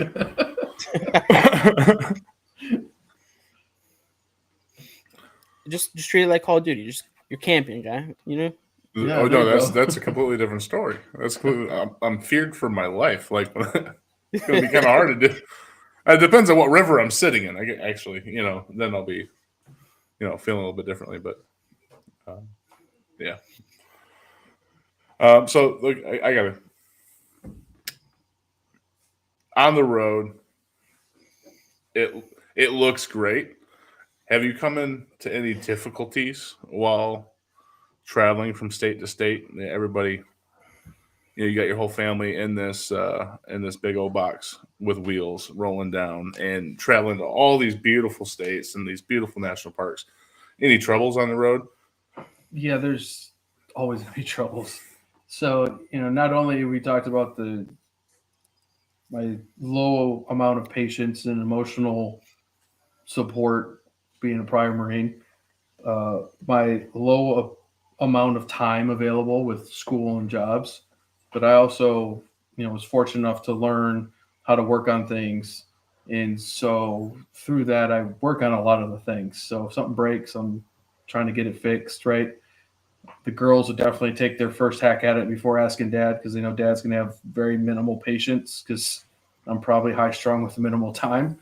But yeah, there's, you're talking about suspensions, and what I've learned between the two different styles that we've traveled now with the fifth wheel, that itself and that type of RV has its own maintenance that has different things that you got to kind of cycle through. But then you've also got the truck maintenance. So there's things that happen just like you'd see in any other truck that you got to work on and do, and oil changes and schedule maintenance and all the things. But then when you move up to a larger RV like we have this year, there's things that break on that too. Just because it costs more money and it's bigger doesn't mean that it doesn't break just the same. And so it's completely different. I'll tell you, the first time I worked on something on our current RV, the Class A that we have, it took me a second, because you go back to the rear of the coach and you open up the gate and here's this huge Cummins engine, and it'll set you back for a second real quick. And then all of a sudden you're like, wait a minute, I know what that is. I know it. I just had the Ram 3500. It's that just 7 times bigger. Like, okay, I know exactly what that is. Like, here we go. Like, I can do this. So there's definitely a lot of things to learn. And that's just the mechanical, what we'll call the chassis side of it. But then there's the RV side of it, right? RVs, they go through an earthquake every time they drive down the road. So you've got a water line that'll leak, or you'll have a pipe that shifts, or there's all these little things that happen. So it is a constant balance of fix the thing that's causing the immediate amount of problems, and then remember that there's 100 other things that you still have to do that you just haven't gotten yet, because tomorrow there's going to be something else that's going to go to the top of the list because it's more important than the 100 things of resealing the roof, for washing something that you can wash it tomorrow, but this other piece is more important. So there's definitely a lot of nuances you got to learn as you're traveling the country. Fortunately, I don't have to do any of the planning. That is a wife problem and a wife question. So that has its own set of problems of, like we're trying to get back to Florida here in a month or so. And we all know they've went through 2 hurricanes, unfortunately. So there's, hurricanes there's campgrounds that are destroyed from the hurricane. So that's going to create its own set of problems, because now you're going to have the Canadians that come down that are snowbirds, all the other normal snowbirds, the full-time RVers that are going down to Florida to see their friends. There's definitely problems across the whole spectrum, but nothing different that you would have in a house, right? Like if your AC goes out, you got to fix it. You got a plumbing problem, you got to fix it. You got an electric problem, you got to fix it, right? Like if you've got irrigation in your yard or something and the sprinkler system breaks, it's the same concept. It's just at a different level, because there's probably things in a house that you can put off a little bit more versus an RV, because you got a flat tire, you got something wrong with the suspension, you better get it fixed because you're not going anywhere. And it normally happens the day you're supposed to leave, so you have minimal time to fix it anyway. So you're just like, oh, shoot. So Yeah, Murphy's Law and all, right? Oh, 100%. Yep. He followed me from the military for sure. Yeah. He's always got to say, Damn that Murphy. On top of your guys' crazy life, you guys also manage a Facebook page, Living Brave and Free. Tell us a little bit about that. Yeah, so the wife, she does Living Brave and Free. She tries to put our travels out there on Facebook. Also, we've got Instagram. And so, we just post different photos of our experiences. And it's really to highlight that anyone can do this. It doesn't mean you need to do it like us, right? You don't need to be a full-time RVer. But what you can do is get a camper and go out in your local area. My wife and I like to tell a story about when we started RVing and we came back to Michigan.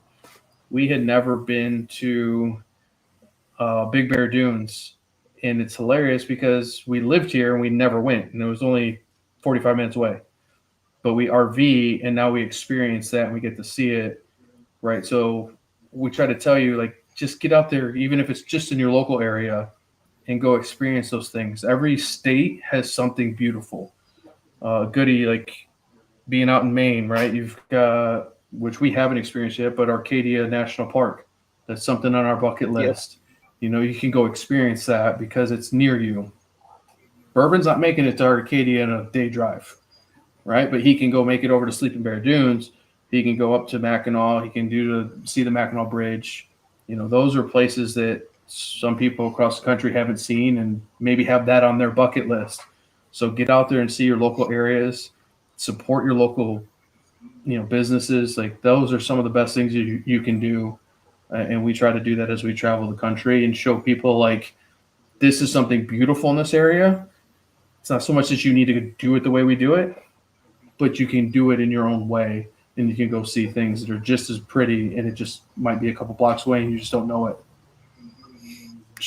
And shoot, speaking of supporting your local businesses in that area, I forgot to bring out my little goodie bag that I got for, my birthday was recently, but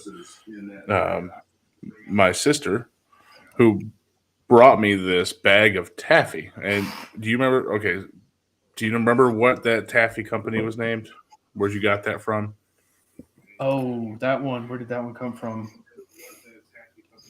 Oh, she got that one from New Mexico, and she got that from the Pistachio Land. And so that place is a super cool place to go to. And I'll say New Mexico is underrated as a state. It has some really cool places, but just get in and get out. Like, you don't want to stay long because the locals aren't so friendly. So just go see those places and then move on, right? Like, that's what we say about New Mexico. But yeah, Pistachio Land, which is a super awesome place. Something interesting about that is they make a majority of the pistachios for all of the United States. In the desert of New Mexico, that's where most pistachios come from. And so they've created a place to go and buy different flavor pistachios, buy taffy, buy those things. But then they also have like this little train that'll take you around the pistachio farm so you can learn about the history of pistachios and why they're in New Mexico. And so really cool experience to do. But it's in the middle of nowhere, New Mexico. It was a pretty cool place. So Right. And I only brought that up because the taffy was flavored as bourbon, and it was delicious. Oh, that's awesome. Well, it is. I meant to It bring fits it up. perfectly. Also, if you guys do make it out to Maine, definitely reach out to me. I'd love to get together. oh no, definitely for sure. If we get out to Maine, I'm gonna let you know. I don't know when. I mean, we've got some states up there we got to hit. Like I said, we haven't been to that New England. I kind of clump Maine into that New England area and those states. So when we do, I'll definitely hit you up. You're not gonna missing much from like Massachusetts. It's just busy. And that's something you got to think about as traveling is the roads.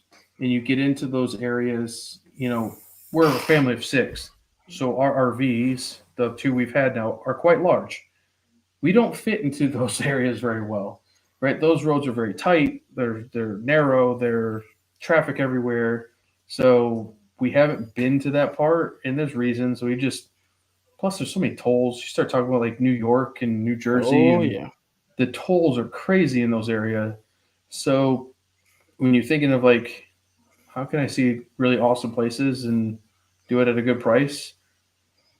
When you have an RV that has, in both cases now we're at 5 axles, that doesn't do well on a toll road, especially through New York.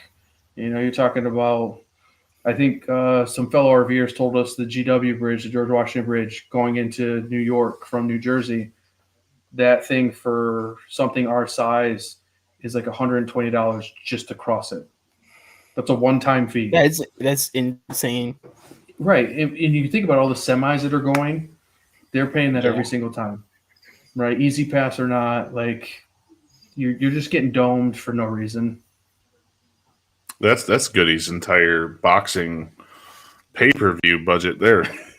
It is.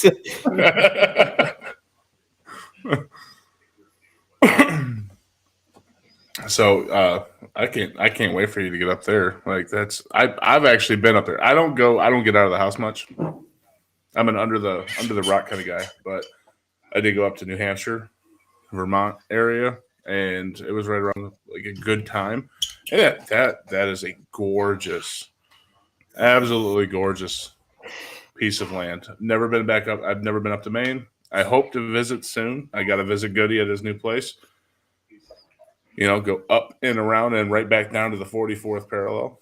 But I can't wait. But that northern country is absolutely gorgeous. I haven't been out as far as CJ has. But yes, I definitely would love to visit some of these parks because they'll be sending me pictures and I'm like, wow, that's absolutely gorgeous. And then that elk photo that you sent, unfortunately, we don't have it. I can't post it up there, but that elk photo across the lake was awesome with the kids in the picture. What's crazy is I've been to Vermont now for work twice, and both times I've had to fly back for the staff meeting. I've left the west to go to the east, and as much as I agree with you, Bourbon, that it is pretty and it's beautiful, boy, do I feel claustrophobic in those darn states when I come from the west and the wide open mountains and seeing for miles.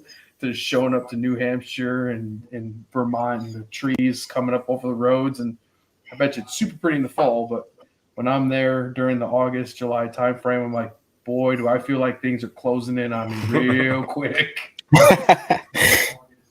Yeah, it is beautiful in the fall. Obviously, this is my first fall here in Maine, and it's gorgeous. It's northern Michigan vibes. You know something goody I learned from actually someone in northern Michigan. He makes maple syrup. He's got one of the sugar factories, and he told me that he used to have property out in Maine where he built a sugar factory out there, because in Maine they don't use maple trees for wood, because depending on how the sun hits the trees, it'll warm the tree up and the sap will run. So when they cut those trees down, they're splintered, and it's kind of like buying wood from Lowe's or Home Depot where it's twisted. It's the same concept. So they just don't use it. They just decide to go with pine. It's definitely interesting because they're selling that land, or they're renting that land so that people who are doing, sugar factories can just tap right in. I was like, wow, that I never would have even thought that that's where Lowe's buys their wood.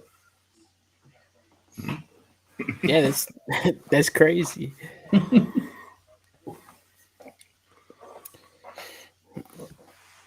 All right.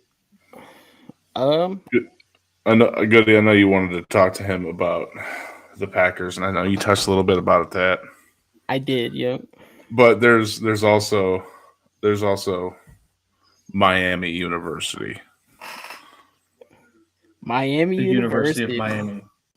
University of Miami. The U. Oh, I'm The sorry. U. No, Yeah. Yeah, we're not talking about Ohio here. We're talking about the Miami, the University of. I told you this was going to be a touchy subject. You did. The Hurricanes. Yeah, with a fan. Z, Hurricanes with a Z as of late. What are you talking about with a Z? Oh, come on. You've never seen that. We'll move past that. I'll educate you later on that. That's my area of expertise, but we ain't got time for that right now. So the Hurricanes. Go ahead, Goody. CJ, light it up, buddy. I'm waiting for this. I've been waiting for this all night. All I'm saying is Cam Ward is number 3 in the Heisman voting. Travis Hunter's 1. Travis Hunter, man, that guy is crazy. Yeah, we could talk about Miami football and how they're undefeated and just all you want, but people can talk about Cam Ward for the Heisman. But right now I've got Travis Hunter 1, plays both sides. He's crazy. And I've got that running back from Boise as number 2. I think if Travis Hunter's not playing right now, that running back from Boise is legit. Oh, absolutely. He's having a crazy season. Do you see how he stands in the backfield prior to snap? Yeah, He's just a lazy, just like, I'm here. Like, just give me the ball. I don't care. Like, whatever. And then he just breaks off and jumps over dudes and gone. Exactly, yeah. Give me the ball and I'm scoring. Yep, exactly. So, but what do you want to know about the U? Because that's dear to my heart. You better be careful. When did you become a fan of the U? So that's a good story. So my uncle was in the Marine Corps, and he was stationed in Florida. Yeah, he was in Pensacola. And so I was a young kid. I don't even remember how old I was. And he flew me down, and this was in the early 90s. So this was when the U started, right, and Swagger. And so Ray Lewis and those guys, running around smashing heads. And so we go to a game, and we're at the game, we're watching the U, things are going crazy, and then for whatever reason I turn around and there's a female fan behind me, and she pulls her shirt up and she flashes the team, and I've been a U fan ever since, bro. And you can't change me. That is it. That's where it stops. That's where it lies. I will be a U fan until the day I die. You can't dog my man for that, okay? Absolutely. You can have that one. I understand. So, but yeah, my dad always made fun of me because my dad played football at Michigan State University. He was a walk-on, made the team, and he graduated from MSU. And so he was always like, why are you going, like, rooting for Miami? And I'm like, yeah, you never understand, Dad. Never understand. Are you a Michigan fan at all? You got a little spot in your heart for them? Or were you Not a at all. State fan? No. Oh, wait. Only against one game, correct? Oh, correct. Yeah. Against if you Ohio play State? I hate Ohio State. I mean, I'm a Miami Hurricane fan, and whoever's playing against Ohio State. So, Fair enough. speaking of which, I don't even know what the score is. You guys Oh. got me on here. I don't even know if Oregon's. I know. Looking I'm on 'em surprised or you what? haven't like broke completely down because you haven't had access to the details. Oh, I know. I've set my phone down after had my heart ripped out by the Tigers today. They fought to the end, but they are done for the year. Oregon is losing to Ohio State 28-22 right now. Third quarter, Third 7 quarter. minutes Oh, left. Oregon's got a chance. Yeah, they Yep. do have the ball right now. I'm not watching the game, so Oregon actually has a chance at winning. And I know my a recently acquired family member due to I don't even know how to say that. Yes, it's my wife's side. Oregon fan, and we were talking today, and I actually learned a lot about Oregon, and I'm rooting my ass off in the background for Oregon. I mean, that happens to anybody that plays Ohio State, but I've learned a lot about that and the Nike combo that's going on there. So that was interesting information, and we talked about that today a little bit. So I mean, hey, 2 points down, that's a very doable game, though. I've seen comebacks from worse. It's only the third quarter. It's early. Third quarter, exactly. Hopefully, Ohio State just does what they normally do in the big games over the last 5 years, and they just forget how to play football and turn into a JV team. Exactly.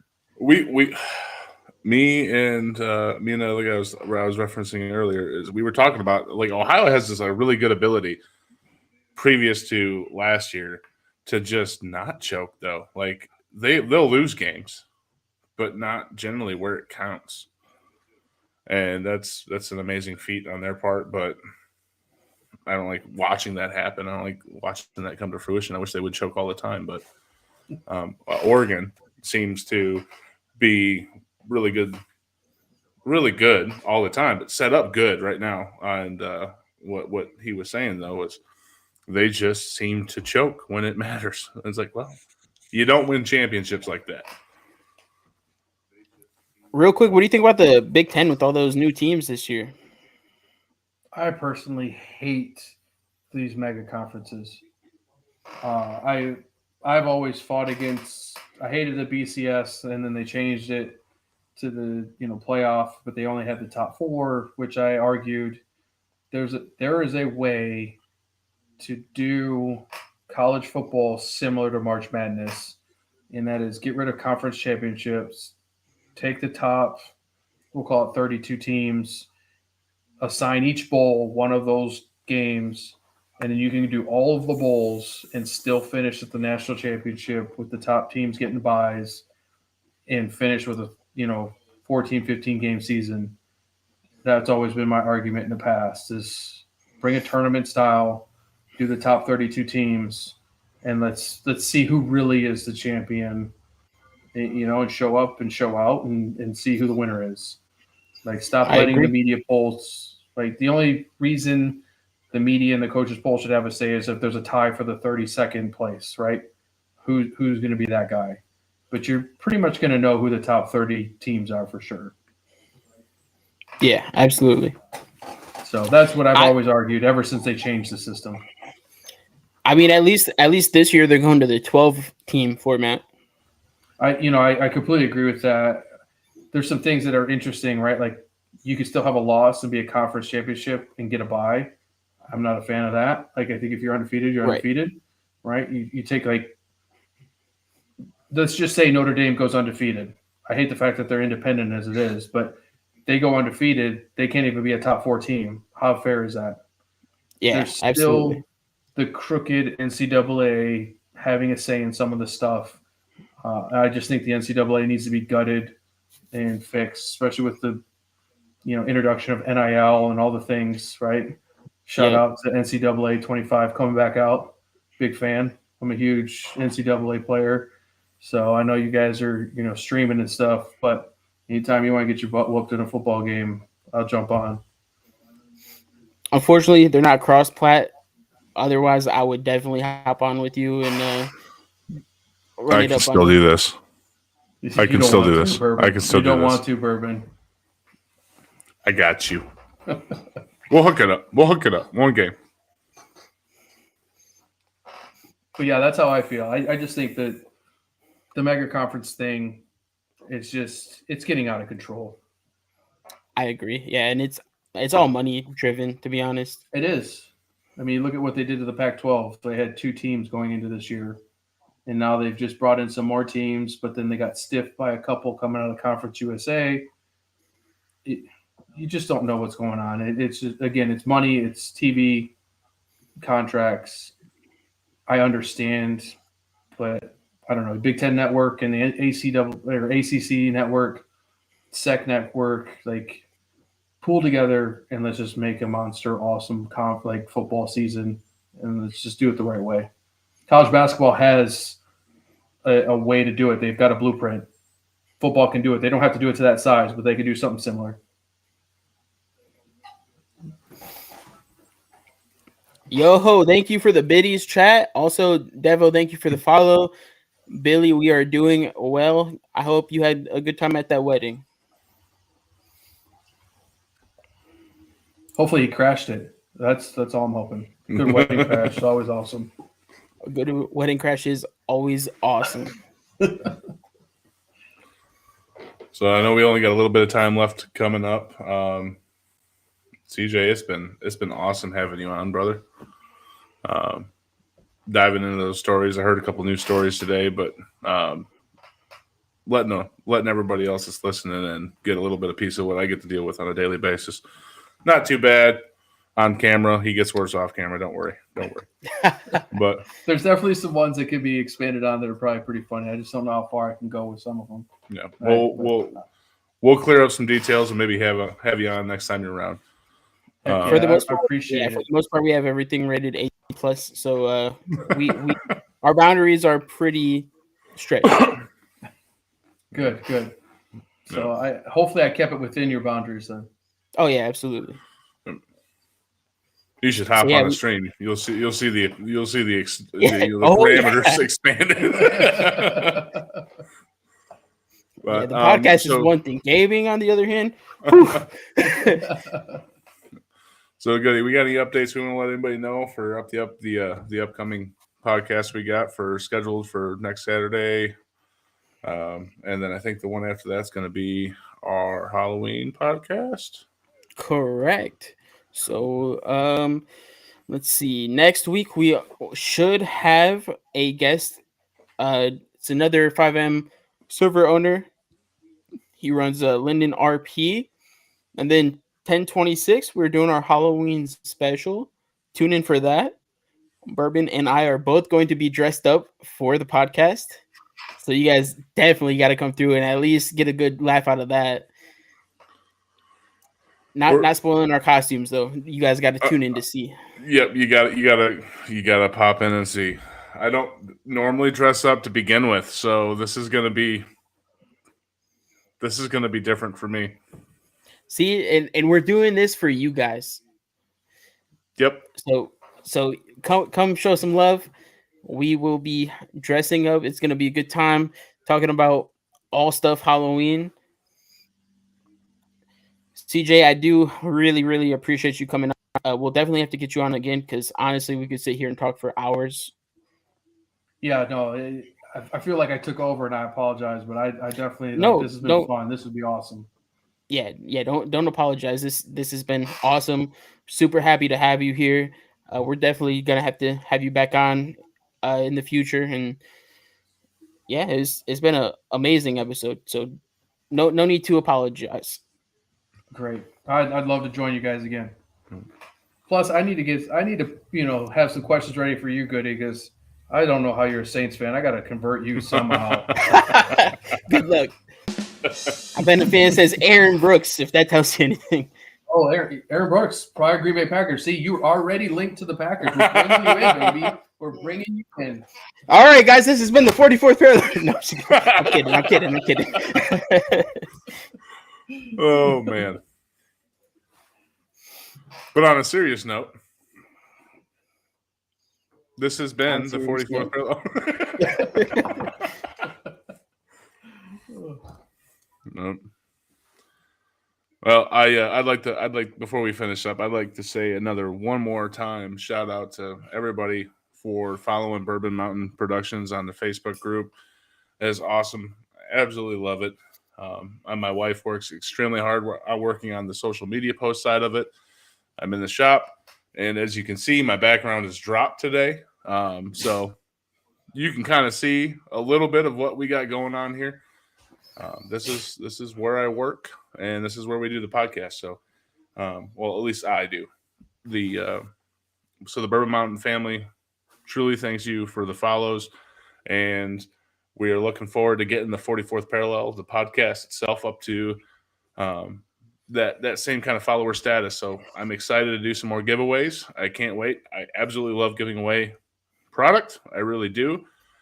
Everybody loves to make an income for sure, but I hated seeing names fly off that wheel today. It kind of hurt my heart a little bit. So I can't wait to do another giveaway, make somebody else smile, doing something that I can do to make, something that I love to make other people happy.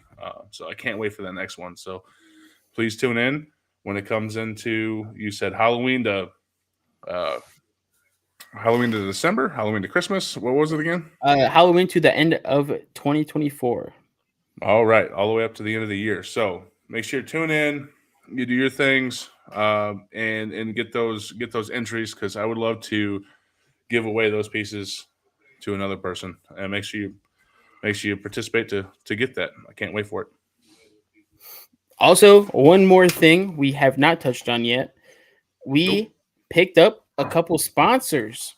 So if anyone doesn't know, today we're using a different studio.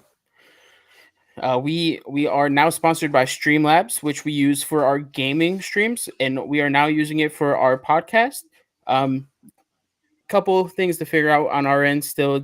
This was our first podcast live in Talk Studio by Streamlabs, so bear with us. Got to figure out the chat a little bit. We are, for some reason, not seeing any live comments.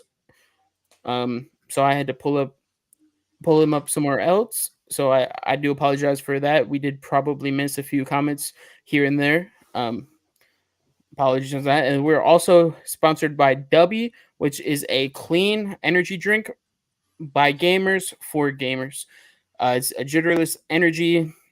They got rid of all the bad stuff, and it's supposed to be a healthy alternative to give you that boost you're looking for. If you're not a coffee fan and you're interested in getting some caffeine in, W is a good alternative. So definitely check them out if interested. Use code 44th parallel for 10% off. They do have a good starter pack. It is on sale right now for $16. Plus you can get 10% off that, which makes it like $14. Check them out.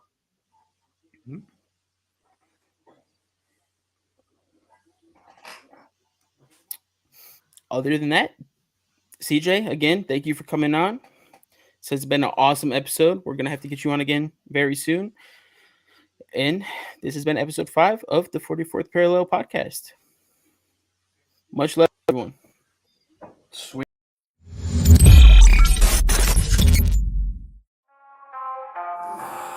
I'm spitting rocks from the edge.